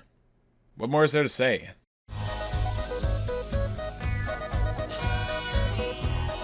I love Harvey Beaks. I know so far in this video I've started by leaving the smallest bit of ambiguity to what my feelings are about the property beforehand, but I can't go a second talking about this show without stating my undying love for it. It's gotta be one of the most charming, subtle, nostalgic, funny, memorable series I've ever seen. And though the way Nick treated it couldn't be considered on the same level of atrocious as making Fiends, it's pretty fucking close. Harvey Beaks is a cartoon created by C.H. Greenblatt, an absolute legend in the animation industry, known for writing some of the best episodes of early SpongeBob, including Band Geeks, Dying for Pie, and the Krusty Krab training video, writing on Billy and Mandy, creating the endlessly funny meta Cartoon Network series Chowder, and most recently developing the reinvented Hanna-Barbera series Jellystone. He's super prolific and incredibly respected for his work, and besides Chowder, Harvey Beaks is the only series where he had the total reins over for making characters, settings, and so on. One of those decisions being to get talent for the show by looking online, and I know what you're all thinking, Steven Universe and Star vs. the Forces of Evil. Everyone points to those shows as the examples of why you shouldn't get talent straight off the internet, and that's understandable, but we're not talking about Cartoon Network or Disney here, we're talking about Nick. And whether it was them or Greenblatt's judgment, the new talent they picked, I judge, did much more to elevate the show than bring it down, as crazy of an idea as that seems. But what I'm saying with that is, for Nick, Harvey Beaks was an experimental show in a lot of ways, including in its production, and that may have been part of why they treated it so shittily after the premiere. Don't get me wrong, it got great publicity at the start, airing right after the Kids' Choice Awards of that year, but it's been definitively proven that afterwards, the show's treatment just got worse and worse. First, it was a few episodes airing at the same time each day, then a new episode on Sunday, which lasted for about a month. After that, it came down to a single rerun on Saturdays, followed by new episodes on Sunday, and nothing on the weekdays. Then, no new episodes aired for 2 months, so it literally didn't air at all during the summer, a time where more kids would be watching than ever, other than on one day. Then it went back to the rerun/new episode schedule before having a big episode dump over a couple weeks and going off to Nicktoons. After a 6-month delay, of course. Is it even necessary for me to tell you why Harvey Beaks didn't succeed? Should be pretty self-evident. This is the kind of incompetence or outright laziness that multiple shows on this list had to endure, but for them, there wasn't a traceable pattern to look at, seeing as most people weren't archiving this kind of airing history. So Harvey is unique in that we can map it all out. And you want to know the best part? Greenblatt wasn't told the series was going to be moved to Nicktoons and had to find out about it through a tweet. And could there be a worse way of finding out that kind of information? Going into a second season under the assumption people will get to watch all your hard work only for the network to not only move it to their sister channel but not tell you before it happened? That's some shit the fucking Onceler from the Lorax would do. And this whole show being delayed before airing on Nicktoons thing, that wasn't supposed to happen at first. The show was supposed to go straight to Nicktoons and air immediately after being moved, but Greenblatt was so mad, he justifiably made a Tumblr post talking about his frustration, so they delayed it. And more than that, if being unreasonable at Greenblatt's anger wasn't enough, they made him take down the initial Tumblr post he made, and during the added hiatus, he never got confirmation on whether or not the remaining 15 episodes produced would air, period. And still more than that, when news outlets like Cartoon Brew picked up on this and made articles stating their distaste for Nick, Greenblatt was forced to defend them, according to his own testimony. Imagine you're in the scenario. You work for 7 years developing a show. 7 years! That's 3 years creating everything about the world and characters, pilot, etc., and pitching it to a network, then an additional 4 years working on 2 seasons of content. The show barely airs, it doesn't play during summertime, new episode air dates get pushed around, and after that horrid treatment, they move it somewhere to die without telling you and get mad when you don't take it like a champ. Is it possible to be any more disrespectful to your creator? And what's odd is that on the creative side, Nick has been characterized as giving Greenblatt more freedom to make the show he wanted than almost any other network, so potentially, Harvey Beaks wouldn't have been the same show it was if it were produced by any other channel, but the fact Nick was chosen also led to the series not succeeding in the first place. That's one complicated relationship if I've ever seen one, but it's undeniable Greenblatt and his crew that worked so hard on the show deserve better than what they got. And the series itself is proof of that. For a couple shows on this retrospective, I wanted to get through them as quickly as possible by hitting my requirements and not watching anything more because I could tell it had nothing else to offer. For others, I like the shows enough to keep watching them for a few extra episodes since I found them enjoyable, or in some cases great. But Harvey Beaks has been the only one so far where I have not been able to stop watching it, even in the midst of writing this review. I'm still checking it out despite passing the threshold I needed to long ago. It's that great of a show. With every episode, all I feel is the want to watch more. I've yet to find a truly bad, hell, mediocre segment in the 25 or so full episodes I've gone through so far, and the fact I've watched that much when it wasn't needed should be an indicator of how quality I think the series is. So, what's it about? Harvey Beaks is a character-driven slice-of-life comedy about a pure, naive, sensible bird kid with a massive head, Harvey, who hangs out with his rowdy, destructive best friends, Fee and Foo, as as well as a large cast, getting into shenanigans in a magically whimsical world through a down-to-earth fashion. Greenblatt has stated that to differentiate Harvey from his previous series, Chowder, he wanted the comedy to be less exaggerated and for characters to almost never break the fourth wall, contributing to a more ambient setting to get the viewers invested in. The general attitude of Harvey Beaks as a series is rather laid back, but that doesn't mean there aren't strong emotional moments or jokes. What I'm saying is that the jokes never come off as too in-your-face or overly hyper. A big problem I had with shows like Planet Sheen and Wild Grinders and TUFF Puppy and Breadwinners was their constant need to throw dumb jokes at the screen while screaming or shoving poopy in hopes that'll be enough to make you laugh, but Harvey Beaks doesn't do that. It's mellow, the jokes flow in naturally. Screaming does happen every so often, but that's just it, they don't scream all the time. The characters scream during times where it benefits the joke, and thanks to it being used more sparingly, the scream can actually catch you off guard when it happens. And that's one way you could view a lot of Harvey Beaks comedy, catching you off guard. With how tonally innocent the series is, you'd figure it'd have humor to match, but some of the language they get away with here is near the same level of regular show, and I am not kidding. It carries the same sort of vibe as Chowder in the laughs department, but whereas Chowder was more focused on visual gags, Harvey taps into the less appreciated but also hilarious side of Chowder's dialogue-based comedy. A large portion of jokes relying on timing, delivery, awkwardness, and context. I wasn't going in expecting to laugh as much as I did, but Harvey's naturally flowing situational and/or dialogue-based comedy was both refreshing and inventive, making me chuckle or laugh out loud more than once. There's also a good mixture of dry humor in there as well. Not quite reaching a cynical level, but enough to fit in with the subtle self-awareness the series has. Harvey Beaks' setting is beautifully atmospheric and wonderfully ambient, in part thanks to the stellar backgrounds and sublime world building, but that doesn't mean there's no sarcasm or subversion at all. The crew just does it in a different way than most. Look no further than the tree spirits, ghosts that supposedly represent the souls of trees, and guess what? Trees live boring-ass lives where not much happens, so tree spirits like to do mundane things and are pretty much the same as everyone else, parodying the mystical forest spirit trope, but instead of pointing out that trope, they're accepted as other characters in the universe, making the subversion funnier by not treating them as anything special, even in a parody sense. In fact, they're used to tell a story of prejudice that, though lighthearted in the areas where it should be for Harvey Beaks, doesn't sugarcoat the issues and makes for a realistic portrayal, and that contributes to the uniqueness of Harvey's humor. Even in being subversive or sarcastic, there's a realistic, down-to-earth edge that elevates it to being more. For instance, while fourth wall breaking almost never occurs, there are a ton of jokes made at the kids, and more specifically Harvey's expense, for how innocent he is. And outside of how the characters are written, which is also remarkably close to real kids when the writers try to go for that effect, the voice cast for child characters in the series is almost completely filled by actual children to sound more genuine, making it easier to see Harvey as an authentic kid from the beginning. So jokes made from his and the other kids' ignorance always plays as such jokes, but in a way that makes them appear true to life despite the fantastical setting and characters. That's not to say the area the characters live in contradicts the message or ideas they try to talk about, though. I've already praised the setting for being beautiful and uncommon and using visual or interaction-based world building, but the whimsy it captures also makes it perfectly suitable for telling all the stories it wants to. Sure, Harvey Beaks could theoretically work as a non-animal, non-woodsy series, but the show being the way it is makes it easier for the crew to demonstrate harder topics like racism, death, abandonment, and more in a fashion that isn't too heavy for kids, but can hit hard nonetheless through great characterization and stories. Plus, during times where the series communicates ideas like sometimes problems are too big for one person to solve, or the best times a person can have happen by themselves or when they don't plan the day out, fantastical imagery helps in recreating that childlike feeling of discovering a new idea or concept for the first time, or it can simultaneously accentuate how, even in the most imaginative days of childhood, not everything's always going to be carefree, and Harvey's soundtrack, depending on the scene, can get those ideas across phenomenally. I'm not exaggerating when I say Harvey Beaks has one of the greatest TV show, not just cartoon, TV show soundtracks ever, and it's not hard for me to explain why. Being the first Nick show to ever have a score produced using a full orchestra, the OST is done by musical composer Ego Plum, who coincidentally also worked on making Fiends and Welcome to the Wayne, so I may have found the missing link between the biggest fuckovers from Nick. They must have a real vendetta against this guy for making such great music on everything he's done for them. That makes total sense. But seriously, the music invokes an inherent thought of nostalgia, using strings, acoustic guitar, sitar, xylophone, and woodwinds to make for a super naturey, magical, grand sound that I'd compare to the likes of Fairy Tale fused with Minecraft, and the original songs are no different, all having the production and sound of real rock songs thanks to the musical guest stars they brought on. The coolest I could confirm being Mark Mothersby of Devo, Steve Bartek of Oingo Boingo, and David J. of Bauhaus collaborating with Plum to bring to life the opening theme song, and when those kind of rock legend types and more are brought on throughout the production to contribute to music, you know they're gonna be special, and they are. The show's musical catalog is at least partially available on Plum's YouTube and personal website, and if you want to listen to more of his work, he also did the soundtracks for the recent Cuphead series and Jellystone. But music can only take a series so far without an irreplaceable set of characters to go along with it, and you already know that Harvey Beaks, as a character-driven series, is the fucking best at fleshing out its main, secondary, secondary and tertiary cast to all be unforgettable and full of personality. Now I could be here all day listing out all the phenomenal cast members, and they are all worth getting a spotlight, but that would take all day, so I'll stick to my personal favorites. The main man, Harvey, is the perfect embodiment of an innocent kid who stakes his life on being courteous, organized, and friendly to the point that, in the instances where he strays from that, it leads to him having identity crises. And this may be a hard pill to swallow, but I have a special connection to Harvey as a character because I was literally exactly like him from the ages of 5 to 11. He resembles my old self so much it's scary, and the series came out right around the end point of that time in my life, so that for sure factors into why I personally feel such a connection in the first place. Writing a character like Harvey and not making him a Gary Stu or overly innocent to where he becomes unbearable is also a tough sell. But although he can be over-exaggerated in those qualities, it's never for the sake of propping him up, but instead examining the funny side of those characteristics, or even how they could be detrimental to his character. Like always seeking everyone's approval and meticulously planning out all that happens in his life. At a basic level, wanting to be liked and having a plan for the day aren't wrong, but Harvey-centric episodes will take the time to examine how those traits can go too far, and when that isn't the case, those episodes play off his innocence to get Harvey in tough situations or test how far he's willing to go for a certain belief. And that lack of idolization but acknowledgement of the good in him keeps Harvey out of Gary Stu or Goody Two-Shoes territory by humanizing the struggles he goes through and the problems a character like him could have. Plus, during the times where he can be too much, he has Fee and Foo to balance him out. Acting as his two best friends and general menaces to the rest of Harvey's friend group, Fee and Foo are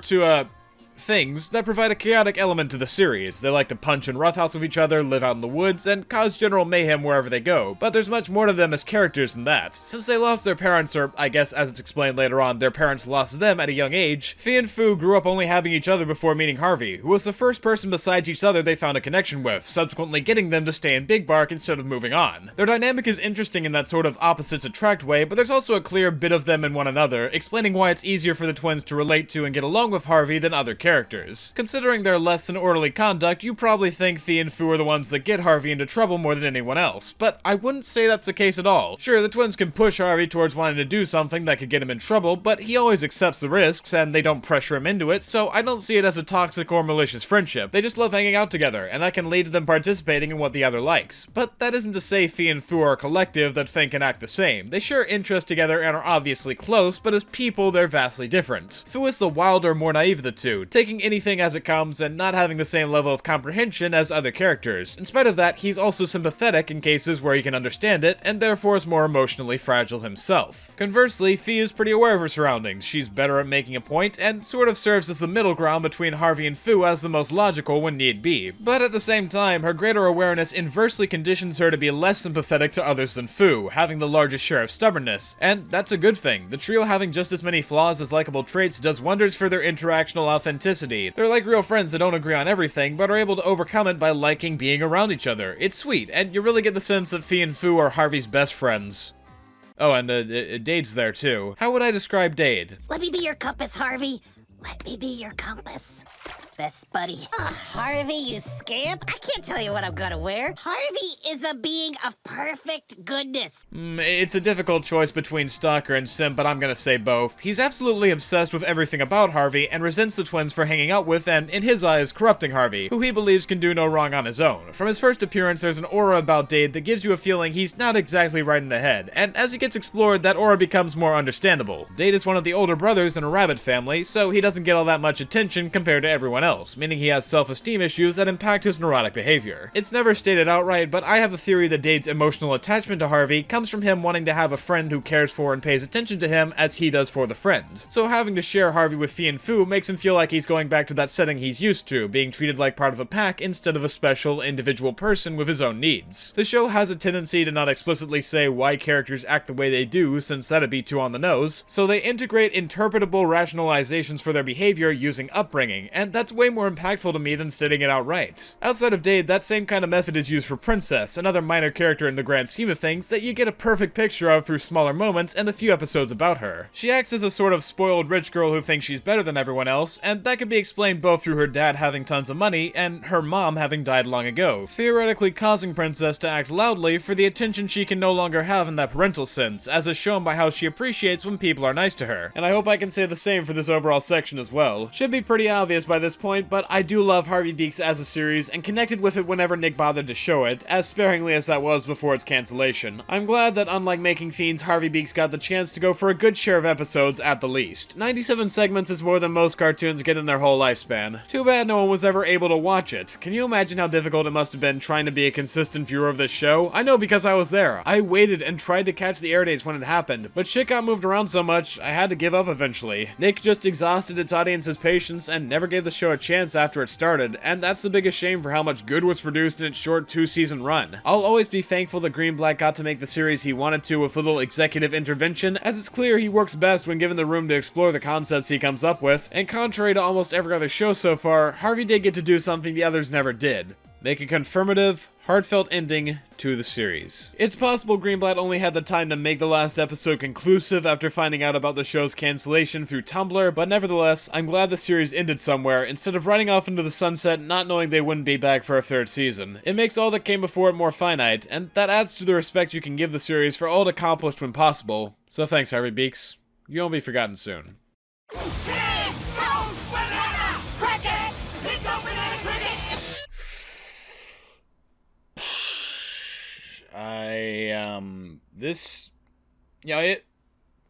Where do I start? I'm struggling to come up with a proper introduction here. Okay, so, Pig, Goat, Banana, Cricket. From the minds of two independent comic artists, Dave Cooper and Johnny Ryan, 4 roommates live in a treehouse and do stuff. Pig, Goat, Banana, and Cricket. Except Cricket isn't a cricket, he's a mantis. And that's fairly obvious from his design. He's green, his body type is modeled after the lanky limbs of a mantis, whereas crickets are chonkier and proportionally balanced. And most importantly, while mantises can be brown, crickets cannot be green. Why is he called Cricket then? Well, Kung Fu Panda had a series on Nick at the time, Legends of Awesomeness, and they had a mantis character named Mantis, so to avoid copyright or confusion or whatever, while he was originally named Mantis in the pilot, it got changed to Cricket, but his design wasn't, probably from laziness, so there we go. Anyway, did you know that the average person consumes 7 spiders in their sleep a year? Cause that's a made-up lie by the music industry, so we listen to Spotify constantly in a vain attempt to not go to sleep. So when we do and the music keeps going, they make an extra buck. It's all a ploy by the American government, who've been siphoning funds from major music labels for a long time to wage wars, but that money is dried up, so they psychologically influence music executives to think that they had the idea to come up with fear-mongering to keep people listening to their music, when in reality, it was Joe Biden the whole time. So anyway, what the fuck am I talking about? I just gave you a taste of what the average Pig, Goat, Banana, Cricket episode is like. You see, as opposed to most regular cartoons that like to tell 1 or perhaps 2 coherent stories over the course of 11 to 24 minutes, PGBC uses that time to tell 4 individual stories, each having to do with a different issue another member of the cast is facing. And this isn't a Phineas and Ferb scenario where we cut between what the boys are doing, then Candace, then Perry, and it all comes together in a satisfying way. It's all linear. So once one story finishes, the next starts up. Could it have to do with what the previous story was about? Almost definitely not, but they will usually include 1 or 2 small elements to make these unconnected events fit together when all these stories collide in some way, if the collision has anything to do with what happened in the last 20 minutes at all. At best, they'll start the episode with the characters having a common idea or problem and showing how each one of them chooses to deal with it, but otherwise, you're on your fucking own if you want to figure out what the hell is going on. Do I sound tired? Because that's what this show does to my brain when I try to watch it. There's just no sense to anything that's going on. Like here, for reference, I'll give as quick a plot synopsis of the first episode as I can. Pig realizes the house is out of pickles, so he goes to a pickle store to get some more. He meanders for a few minutes, not getting pickles, but doing other random activities. Then he finds a shopping cart with a face on it that acts like a dog and decides to take it with him. Then, because he took the cart, a biker guy who worked for the supermarket is sent out to get it back. This is the thread I mentioned connecting all the stories together. It's not going to be important again until the end of the episode, but it will appear for a second in the upcoming stories to make it feel like there's a semblance of connection when there really isn't. So after Pig runs away from the biker, it cuts to Goat, who wants to play her song to people but keeps being interrupted. After enough interruptions, she goes and plays it underwater, to which a sea catfish prince thinks her song is good and wants Goat to play to his subjects. But then when Goat goes to play the song, she finds out that it has been completely rewritten for the slaves listening to it, so she comes to the realization the prince is a tyrant and takes him down to free the slaves. If you're curious about how far we're into the episode so far, this all happens in the first 10 minutes. After Goat frees the slaves, we transition to Banana, who's gotta take care of some junior scouts on a nature tour. He doesn't pay attention, and then they go into a cave, but it's okay since the cave is an arcade. Then we move on to Cricket, and he coats the world in love juice so it's beautiful for Goat, whom he has a crush on, but the world becoming pure makes a passing comet fall in love with the Earth, so Cricket has to coat the world in ugly juice, and though the comet goes away, it also turns Goat's ass into a monster. Then Pig shows up and hides the cart during a party, Cricket crash lands on the biker guy, it turns out the cart had babies, and Cricket uses a spray to get rid of the monster.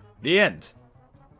Do you see the problem? Too much happens in 24 minutes to ever be justified, and that's not an outlier. Every episode is like that. The show won't allow me to get a grip on the plot before throwing a whole nother one in from out of the blue. As soon as I think I understand the general gist of one story, they slingshot you into another at lightning speed, and if you binge more than one episode of the show at a time like I did, by the end your energy is zapped. This isn't an exact analogy, but for pieces of artwork, there's a principle that people will rest their eyes on the part of the piece that's least crowded. It gives the eye a break from whatever complexity is going on elsewhere in the piece, and for that reason, lots of artists are very intentional with that resting place when they want people's eyes to drift to a particular point more than others. PGBC's plots are the equivalent of if you took that principle and did the exact opposite. There's no place for the brain to calm down or rest, so you strain your head thinking about it until you've got a bleeding headache. And aside from the outrageous, never taking a break plot, what ruins the balance the show could have is the lack of a straight man. In a separate context, I once described how Alice in Wonderland wouldn't work without Alice, and that's very true. Wonderland is weird and full of rules that the average person isn't going to know about, and characters who act strangely that are treated as normal, so for us to understand that there's a purpose to the weirdness, a character has to be around to ask the question and experience it. That's Alice. An outsider that hasn't been around to live in the world like others living there have, so she serves as a viewpoint for the audience, and with how normal she is, Alice provides a break from the inane ramblings of the Mad Hatter or Queen of Hearts by not being overly loud and energetic. PGBC doesn't have that through line. There's no one normal thing about the show to latch onto. The problems characters get into are unique, but there's no narrative consistency in relation to it, so viewers never know how to follow along. Pig, Goat, Banana, and Cricket are all zany characters in one way or another, but there's not once a time when they're genuinely sad or angry or anything, and yeah, it's a surrealist comedy, but if we never take their emotions seriously, how are we supposed to read the conflicts? What grounds us? How do we relate? We can't. And the series isn't all that funny, so comedy alone isn't gonna be enough to save it. It is Stuff Happens the show, so it's no wonder people didn't gravitate towards it. I'll give the series this, it's got a unique blend of styles that you wouldn't mistake for anything else. From color palette to character shapes to backgrounds, the show really does have artistic merit as something you haven't seen before, but that's all there is to it. No substance, no spice, no condiments, it's fucking raw. And that's disappointing, because the creators have interesting bodies of work that I could see being utilized for good in a more structured series. As mentioned, the creators of Pig, Goat, Banana, Cricket, Dave Cooper and Johnny Ryan, started out as independent comic book creators who met each other in the underground circuits. Cooper's style is personified in a sort of demented Doctor Who mixed with Bone vibe. He's done some great oil painting galleries in France, and his comics have the same edge as Johnny the Homicidal Maniac in The Vision of Ren and Stimpy. He's also made another series, The Bagel and Becky Show, that appears more organized, though I'm unsure where to find a full episode to check. What I was able to see was a 3D short he made, The Absence of Any Table, basically being an antithesis to Pig, Goat, Banana, Cricket in every way. The characters don't speak, but you can interpret a deeper personality beyond their base archetypes, the story is simple but meaningful, and it's more adult but not juvenile. Not that being juvenile is inherently an unlikable quality, but Pig, Goat, Banana, Cricket wasn't winning any awards is all I'm saying, whereas this short literally did. And Ryan's no slouch either. His other work has that Mad Magazine, Adult Swim feeling that's also quite unique, and that attitude bleeds through in his comics. There's no doubt these two guys are talented at what they do, and I can't say I liked Pig, Goat, Banana, Cricket, but I can respect their ambition to try consistently pulling off a quadruple narrative surrealist comedy. And it's shitty that Nick gave the series 2 seasons before the first aired, only to cut it from the main schedule soon after. This recent practice of shows getting greenlit for a second season before they release seems to have slowed down if not stopped in the past few years, but Pig, Goat, Banana, Cricket is a prime case for why it's such a gamble, and honestly unfair to the creators. No network can know for sure if a series will be a hit, and Pig, Goat, Banana, Cricket didn't ask to be given 2 seasons to start. That was the executive's decision, so shoving the hard work of a crew of animators under the rug because of the network's mistakes isn't fair. The show wasn't good, but for all Nick promised, it deserved better.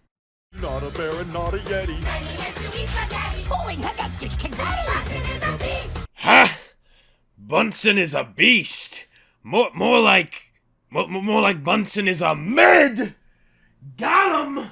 I seriously considered making that the whole section, but there is a little I can talk about, so... The series documents the various misadventures of Bunsen, a beast, trying to integrate to human society alongside his best friend Mikey, as they face the xenophobic tendencies of a stereotypically evil kid Amanda. Bunsen was conceived by Butch in 2009 as a children's book idea he never went through with, but when an executive at Nick saw concept art of the character, he encouraged Butch to make it a full series. Serving as Butch's last effort on Nick and his shortest-lived series of the bunch, Bunsen started airing in January 2017 and finished in February 2018, barely making it a year before cancellation, though a little under half of those episodes were broadcast over one December weekend on Nicktoons and an outlier airing in February. 26 episodes in total were made for the show, and I presume that was out of courtesy for Butch working with the network so long. Nick tried to make the series a hit considering how much advertising and good time slots they gave it, more so than they did for most others on here, but it proved to not be enough, and you can fill in the blanks from there. So why didn't Bunsen get attention? Well, it struggles from the same problems TUFF Puppy had, but amplified to a higher extent. Really, I could copy and paste my old TUFF Puppy section and add "but more," and that would be enough. I didn't mention the animation or character design for TUFF Puppy since there wasn't much to note beyond being another decent looking Butch show, but Bunsen takes it too far. The colors damage my vision from being so bright and oversaturated, there's too much, and the character designs are still recognizable, but they've also got a weird curviness to them that I don't like compared to Butch's sharper entries, and the same could be said for their personalities, going from sharp to smooth. Outside of Amanda, the main antagonist, Bunsen's characters are less original than TUFF Puppy, and there's no better illustration of what I mean than Bunsen and Mikey themselves. The truth is, having stereotypical characters doesn't mean it's a death knell for a series. It can be fine if they're still entertaining. That's why I thought of TUFF Puppy as average. None of their characters stick out in any significant way, but they have personalities, so it's not impossible to get enjoyment from. But Bunsen and Mikey don't have personalities. Sure, they like each other and Bunsen is weird, but Mikey's never had any significant character moments. He's chosen his best friend over other things before, so I suppose that's selfless, but otherwise...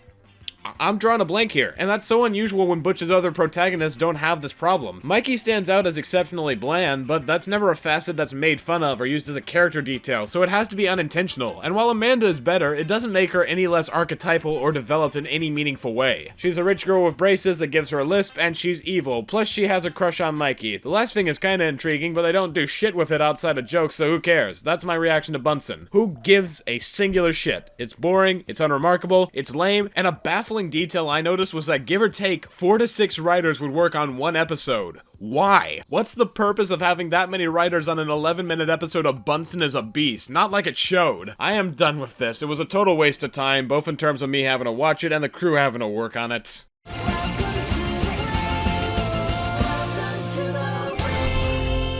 Well, this one put me in an interesting spot. Generally, my strategy up to this point has been looking at random episodes across the however many seasons each series had, but that was only possible on account of them being episodic, which I knew the majority of series would be based on Nick's track record. They've barely ever had series that follow a linear story progression, though it is funny to note that when they do allow that, it's ended up making some of their most acclaimed programming, but that's irrelevant. What I'm trying to say is this. From what I can gather, Welcome to the Wayne is the only series on this list to have a serialized story that develops and evolves from episode to episode. So to not miss out on anything or potentially misinterpret the series, I felt my best option was to watch through the whole of it, making it the only series I've done that with so far. Thankfully, or I guess unfortunately, Welcome to the Wayne was one of the shortest series to binge through, lasting a paltry 30 episodes making up 2 seasons. So this segment could have some more insight than the others so far, though I will be avoiding spoilers. I've already mentioned that the series has a connection between it and Harvey Beaks through the same composer, but another link to a Nicktoons network show you may not have thought of at first is Welcome to the Wayne's odd resemblance to Breadwinners and how it got picked up. Both were started as online shorts that got a small following, though in Welcome to the Wayne's case it was on the official Nick YouTube in 6 parts, and after believing there was enough interest, Nick ordered a full series for both, but when those first seasons didn't do quite as well as Nick wanted to, their second seasons were booted off to Nicktoons. But don't worry, that's where the connection to Breadwinners stops. As far as production and crew goes, there isn't much to find. Like guys, I had to actively sit down and watch a Frederator list video for information. That's how low I had to sink. But from what's viewable, Welcome to the Wayne is made from a cast of animation alumni who previously worked almost solely on preschool shows, so for this they wanted to have a darker, mysterious atmosphere, which explains the art style choice. Looking at the human characters and watercolor imitating backgrounds, I immediately recognized a clear inspiration from the artwork of Quentin Blake, the children's book author notable for illustrating the most famous variants of Roald Dahl books like Charlie and the Chocolate Factory, drawing back to the crew's kiddier influence in that regard. But on the other hand, being that Welcome to the Wayne has a large focus on creatures scattered around, they're more detailed and fleshy in comparison, showing that darker, stranger side to an initially inviting world that looks right out of a picture book, and that clashes well with the crew's more complex style of storytelling. The show being serialized wasn't thought of until after the first 6 shorts were made, where the crew realized that the setting was where they could get the most material out of, as opposed to the daily episodic lives of the main characters. So the show like it is now was made from that epiphany, and I can totally see why. If you couldn't guess it by now, Welcome to the Wayne is a series focused on the supernatural oddities of a given location, but the type of setting it goes for is one of the most differentiating factors from other shows in the genre, that being an apartment building in New York City. And going in, though I was intrigued by that kind of diversion from common paranormal setting tropes, it did also have me slightly worried. When it comes to most let's investigate the supernatural shows I've watched, they're almost always on the move. Martin Mystery, Secret Saturdays, Las Leyendas, aside from them all sharing a coincidental affinity for alliteration in their names, they all go from place to place finding new oddities, and in the instances where it's set in one place like Victor and Valentino, or the cartoon the Wayne is most commonly compared to, Gravity Falls, there's a whole town to explore full of mysteries, but one location? For that kind of repping cartoon there's, detention air? But the Wayne proves to be a perfectly open place for exploration without ever getting old, and as an apartment complex, of course there'd be a good amount of room to put fantastical shit, though it's almost always seemed around actual spaces you could find in or around an apartment building. A pool, library, mail system, dank underground lair, playground, all things you could find at a typical hotel in NYC. And there's a big heap of lore to go through along with it that the series naturally exposits through the main leads, a neurotic germaphobe Antsy, the newest resident of the Wayne to act as a proverbial straight man, and the more experienced Timbers kids, Ollie and Caroline, one filling the role of goofy supportive best friend, and the other a wannabe adult inventor that leads the trio. Their relationship allows for a common but effective method of exposition, the fish out of water experiencing it, and the knowledgeable characters explaining, but purely visual representation also exists. The most prominent examples I can think of are the rainbow gas beam that helps in giving the Wayne its weirdness, shown through the way it gives Wayne phenomenon power, makes them rage, and has a plethora of other uses, and how characters' eyes change when regular people that can't handle the Wayne's weirdness, referred to as Normas or Normans, get exposed to it for too long. More often than not, mystery shows tend to have it so the side cast that doesn't know what's going on are either too stupid to figure it out, or simply can't see what the main leads do, but Welcome to the Wayne has a more interesting approach in that anyone can see what's happening in the Wayne, but most can't comprehend it, so they go through phases of denial before turning googly-eyed, and if the norm is exposed to it for too long, it could change them permanently. We never quite get to see a scenario where that's a major threat to anyone, but it does give a good excuse for the main leads to not get involved with the commoners. Plus, it skips all those scenes of, whoa, I can't believe what I'm seeing, so this is what you've been talking about? I thought there would be some more exploration of the concept after seeing one of the main recurring antagonists, Masterson, has differently colored eyes, perhaps hinting at a long-form effect of Norma's being exposed to the Wayne, but I looked back, and they're not the same colors as characters who go goomballs, so I guess he just has heterochromia. Talk about misleading, or maybe it was intended as a plotline if the series ever got more than 2 seasons. Guess we'll never know. Kinda like the main antagonist motivations, who, I gotta say, honestly aren't the most developed out of the show's cast. On an episodic level, there's greater focus put on the trio exploring new areas of the Wayne with other cast members or trying to fight off a monster of the week, but commonly, it's under the pretense that they're looking for answers, and the opposite is true of the spies from 8i, a group that inherently knows more about the Wayne and its powers than the rest of the cast, who want to keep its secrets for themselves, meaning they clash with the pro tags more and more as the series progresses. Their team is made up of Flower Shirt, the sort of goofier, less professional one, Masterson, a deep voice guy that acts serious all the time but is actually pretty incompetent, and the main spy, who is given a name at the end of the 2nd season, but this is a spoiler-free retrospective, so I'll call her the spy from 8i, and she's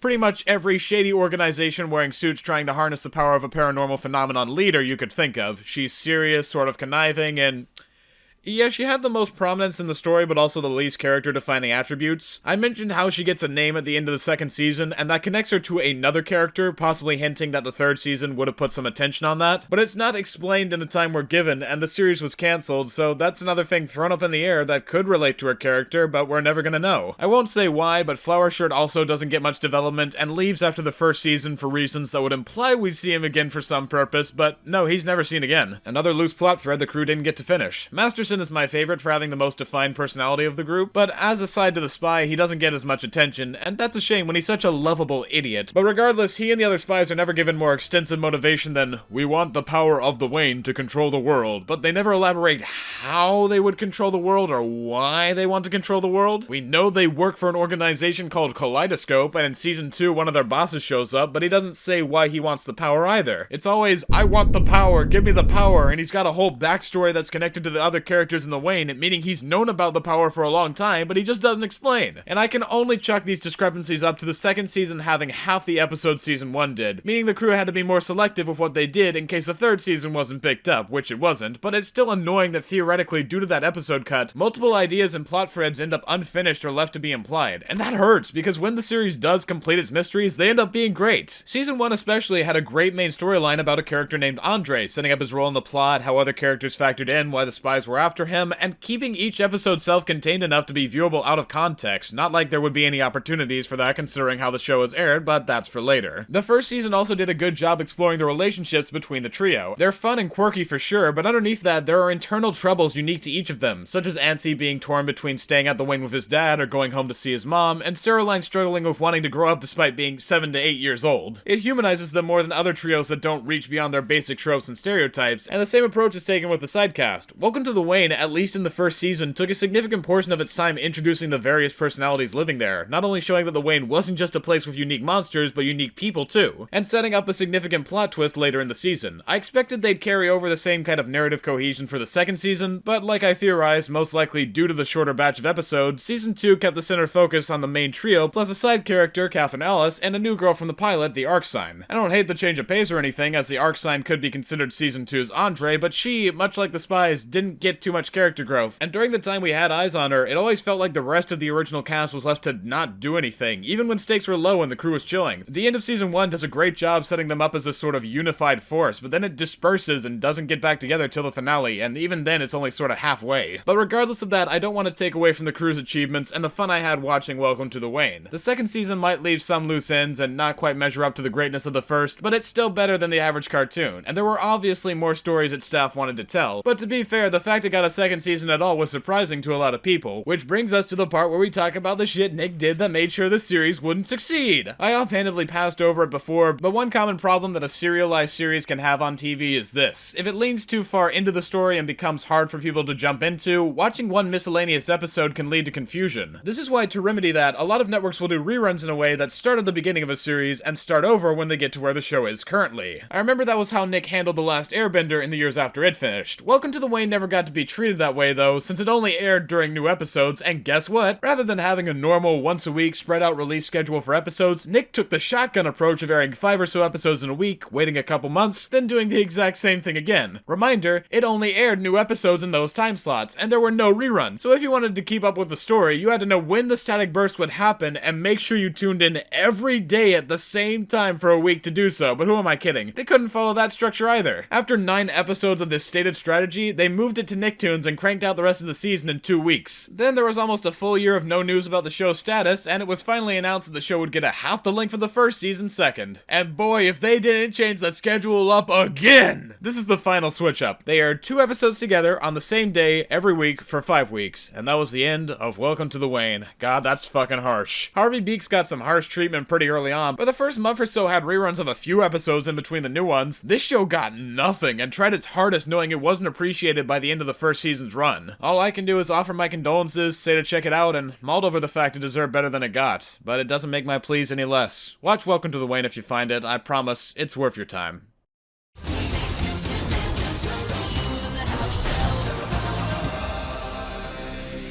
Alright, I stand corrected. Turns out the only other partially story-driven series besides Welcome to the Wayne was right after it in the timeline, so I feel pretty stupid right about now. Though technically speaking, I'm not entirely wrong. Welcome to the Wayne basically had plot progression in every episode, whereas Rise takes a more lenient attitude towards its story, but, you know, I digress. In the past 30 years, what 7 to 11-year-old boy hasn't heard of the Teenage Mutant Ninja Turtles? Originally a gritty semi-satire of that age's comics from an independent set of authors in 1984, TMNT grew into a multimedia franchise with the release of a highly successful toy line and TV show, leading to the creation of games, animated movies, comic continuations, and honestly strange set of OVAs, live-action movies, bad live-action movies, a billion other tie-in products, and of course, several reinventions of the characters in spiritual continuations of the cartoon. You've got Teenage Mutant Ninja Turtles, Teenage Mutant Ninja Turtles 2003, Teenage Mutant Ninja Turtles 2012. Okay, I'm now realizing how static the naming system has been, but they're all so novel in their approaches to the franchise that each one gives a wholly unique viewing experience. The original is campier and full of that sick 80s charm, 2003 takes a more serious approach, 2012 goes for a mix of both, and it doesn't stop at tone. While the series like to keep certain themes and characters involved in some form or another to stay in line with the Turtles brand, the way they go about implementing those ideas is a toss-up. How the Turtles got mutated and by who, what their relationship to Master Splinter and Shredder is, how they come to know April O'Neil and Casey Jones, it's never quite the same. And by now you should have caught on to the fact that I'm a massive Turtles fan, so I was looking forward to seeing what the interpretation had to bring, as it was the only one I hadn't gotten to see yet. I haven't watched through the whole series since, I want to get this video out and all, but I did watch through the whole first season, and I'll most likely watch through the rest at some point in the future to prepare for the upcoming movie, which will for sure be out there by the time this is released. And boy, I remember hearing some polarizing opinions of this show when it first started, disregarding the Mr. Inner review that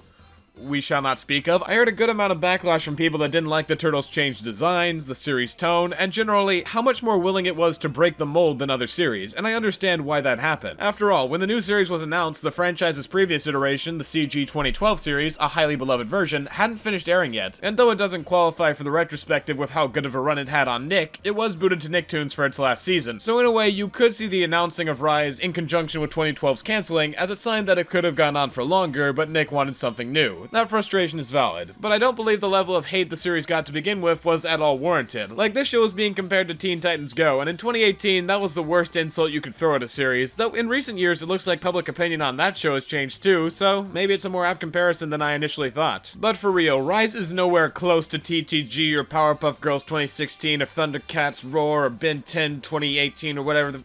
I could keep going if I wanted to. Point is, Rise isn't that. Sure, it's lighter than the version before it, but that doesn't mean it's incapable of being serious, and Rise is very much made in reverence to TMNT as a whole. I mean, I get being a little resistant to change, but come on, these newer designs are fucking sick, dog. The old character models aren't bad by any stretch, the Turtles as a group are incredibly recognizable and original from generation to generation, but that's just it, they're recognizable as a group. Their designs together are unique, but what makes them individually, visually stand out? 2, occasionally 3 things. Their bandana color, skin color, and weapons. And that gets the job done, but it could be much better at the same time, and Rise is a perfect demonstration of how. Instead of sticking to the same type of mold for the characters, now their proportions are all much more clearly defined with little details to help visually show off their personalities. Donnie is lanky and has a larger head, showing his physically weaker, mentally stronger form. Plus, he's a soft-shell turtle, so to cover it, he uses a plethora of interchangeable mechanical shells, matching his preference to use tech to cover for his weaknesses. Raph is an alligator snapping turtle, so he's larger, bulkier, and rough around the edges, displaying his blockheaded tendencies, age in comparison to the other turtles, and how willing he is to get in fights or mess around. Mikey is a box turtle, so he's the smallest and has the most stripes and shit, showing his immaturity and status as the youngest. And finally, Leo's a red-eared slider, the most popular turtle for pets, so his is the least standout of the 4, but damn, it's still a good design that sticks out among the group, and you could relate the whole red-eared thing to the fact that he talks a lot. What I'm saying is you could never confuse one for the other, and the same could be said about how Rise implements weapons. Being that Rise is about the turtles facing not only mutants, but the supernatural, as in yokai and other spiritual shit, the crew behind the show decided to update their weapons to match, replacing Leo's katanas for an odachi, Ralph's sais for tonfas, and Mikey's nunchucks for a kusari fundo, all of which have their own mystic abilities the crew tries learning to control as the series goes on. And of course, Donnie rejects the mystical weapon in favor of his bow staff that has all of his machinery in it, which,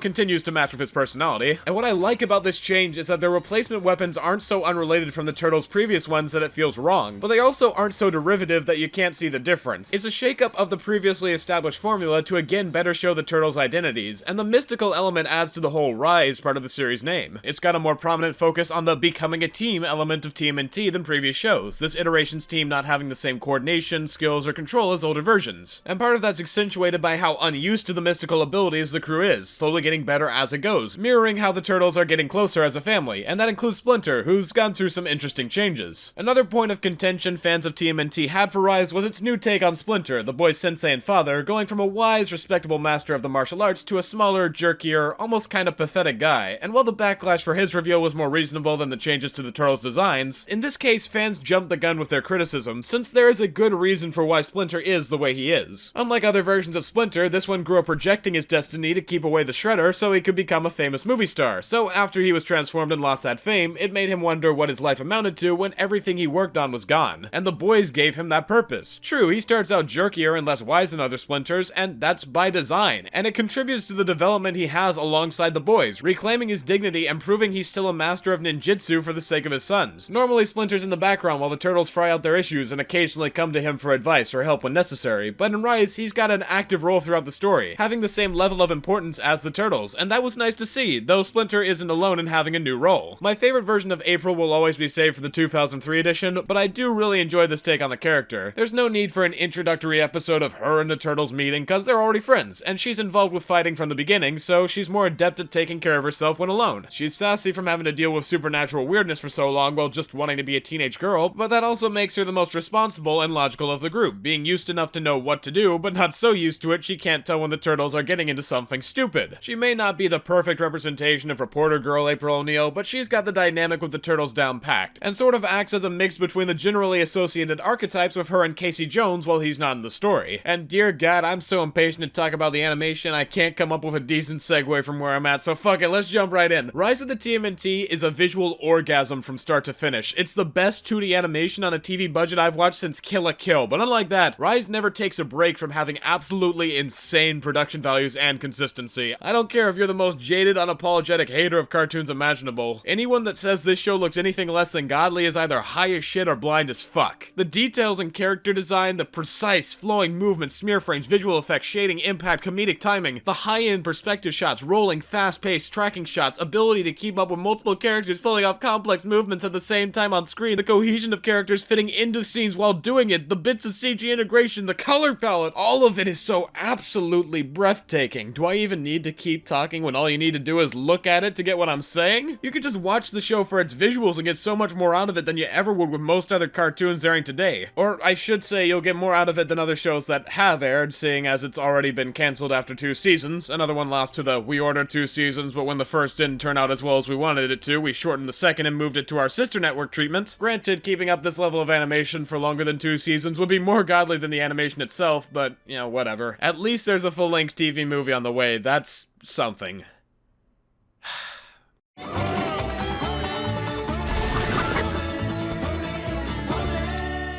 And now, we reach the one show of this whole lot that technically is still running today, It's Pony. And by that, I don't mean the show is called Pony, it is a cartoon with the name It's Pony. Being our first and only overseas venture meant solely for Nick to end up on Nicktoons, Pony is a British animated series from Ant Blade, another one of those guys I can barely find anything on. But he either works at or owns an animation studio in London called Bird Box Studio, who've made a couple popular animations online and act as a commission group for Pony on Nick's payroll, though to be honest, I couldn't tell that it was a Brit production from the offset. It's nowhere near as explicit in its influence as series like Cartoon Network's Apple and Onion, which is so unapologetically from the UK. But that's not to say the influence isn't there at all. The art style certainly has that British cartoon aesthetic of big red noses, noodly limbs, and there's something I can't quite pin down about the character movement that's so European. Like, it's a specific way the characters move in European cartoons that's so different from North American ones, but I'm not sure how to phrase it. Does that make sense? I'm gonna say that makes sense. But yeah, you'd think that would be enough to tip me off, but no, I didn't catch on until I looked it up, and that probably comes down to most of the cast being American, plus the humor sort of fits in a niche between British and American styles that I describe as a crossover of Hey Arnold and The Amazing World of Gumball. But by the way, The Amazing World of Gumball is a British production. Sorry to blow your mind about that. It's got that sort of relaxed tone that series like Arnold had, and the characters live in a regular world minus the inclusion of a talking pony, but it also works on cartoon physics and has a ton of jokes related to that, almost on the same meta level as Gumball. Like, for instance, Pony and Annie, the two main characters, are chasing a guy using a reclining chair with wheels on it, don't ask. They come to a toll booth, and since the chair basically gives Pony whatever he needs, he gets a ticket and puts it in, but this is set in the real world, so when Pony and Annie don't stop, the toll booth doesn't go up until the two of them have already smashed right through it. That's how I'd characterize about half the show's humor, its other half coming from the simple but effective relationship of its two main characters. For context, the series is about Annie, a 9-year-old girl living in the city with a family of farmers that work out of an apartment complex, and among the animals they own, the one Annie cares for the most and always hangs out with is Pony, who's known to cause trouble anywhere he goes, not for being malicious have you, but naive and ignorant, often finding a way to get Annie involved whether she wants to or not, though to be fair, she wants to about 90% of the time. You see, without Pony, Annie's a fairly regular girl that just so happens to be a farmer in the city, and her friend group would most likely prefer it that way to have less wacky shenanigans, happens, but to her, that kind of life where nothing interesting happens isn't as fun. So while she needs to be the voice of reason on the occasion she isn't getting caught up in Pony's antics, she isn't a babysitter or annoyed at the prospect of being with Pony. They've got mutual love for one another and share great chemistry, and due to them being twice as destructive when they're put together, that other half of the comedy comes from how they interact with each other or the world at large using their chaotic neutral energy, and I love it personally. The art style threw me off into presuming it might be for younger audiences than what I looked at before, but the tone and humor changed that instantly. It's got just the right energy and flavor to fit in with earlier Nicktoons of the 90s, and other than early Loud House, you don't find that type of series much on Nick anymore. A simple, original character-based comedy about two bros causing mayhem and unintentionally getting into mishaps. What's not to like?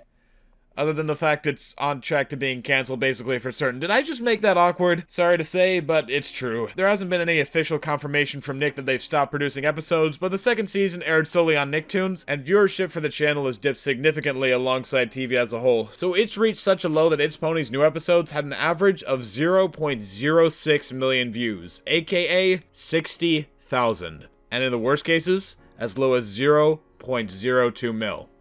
20,000 viewers. That's how far gone it's become, and it's a sad thing to see, especially when It's Pony is yet another cartoon that deserved to get greater attention but was passed over for having a shit schedule. It started airing on Nick in 2020 right as the pandemic was starting to hit, and like Welcome to the Wayne, after the first half of the first season aired, Nick delayed the other half for months, releasing them in 5-episode bursts over 3-week-long periods, 1 week per month, and then left the whereabouts of the second season up in the air until it was released a year later on Nicktoons. Kinda suspicious just how similar it is. I don't expect the channel to last more than 5 years longer, and the same goes for most cable channels, but if Nicktoons does keep going for that long, this method of spacing out releases as a tactic to excuse putting another show on the channel could become common, and I just hate to see that considering all the cartoons they've left behind already.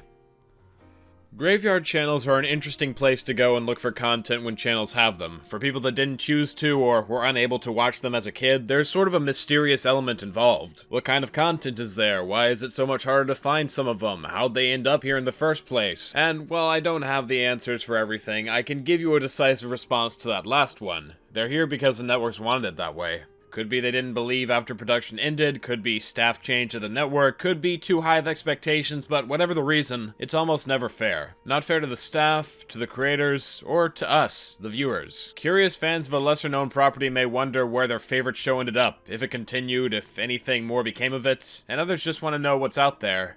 For both of them, I'm here to tell. This has been Death by Nicktoon, and the morgue's closing up. But don't worry. I'll see you next time.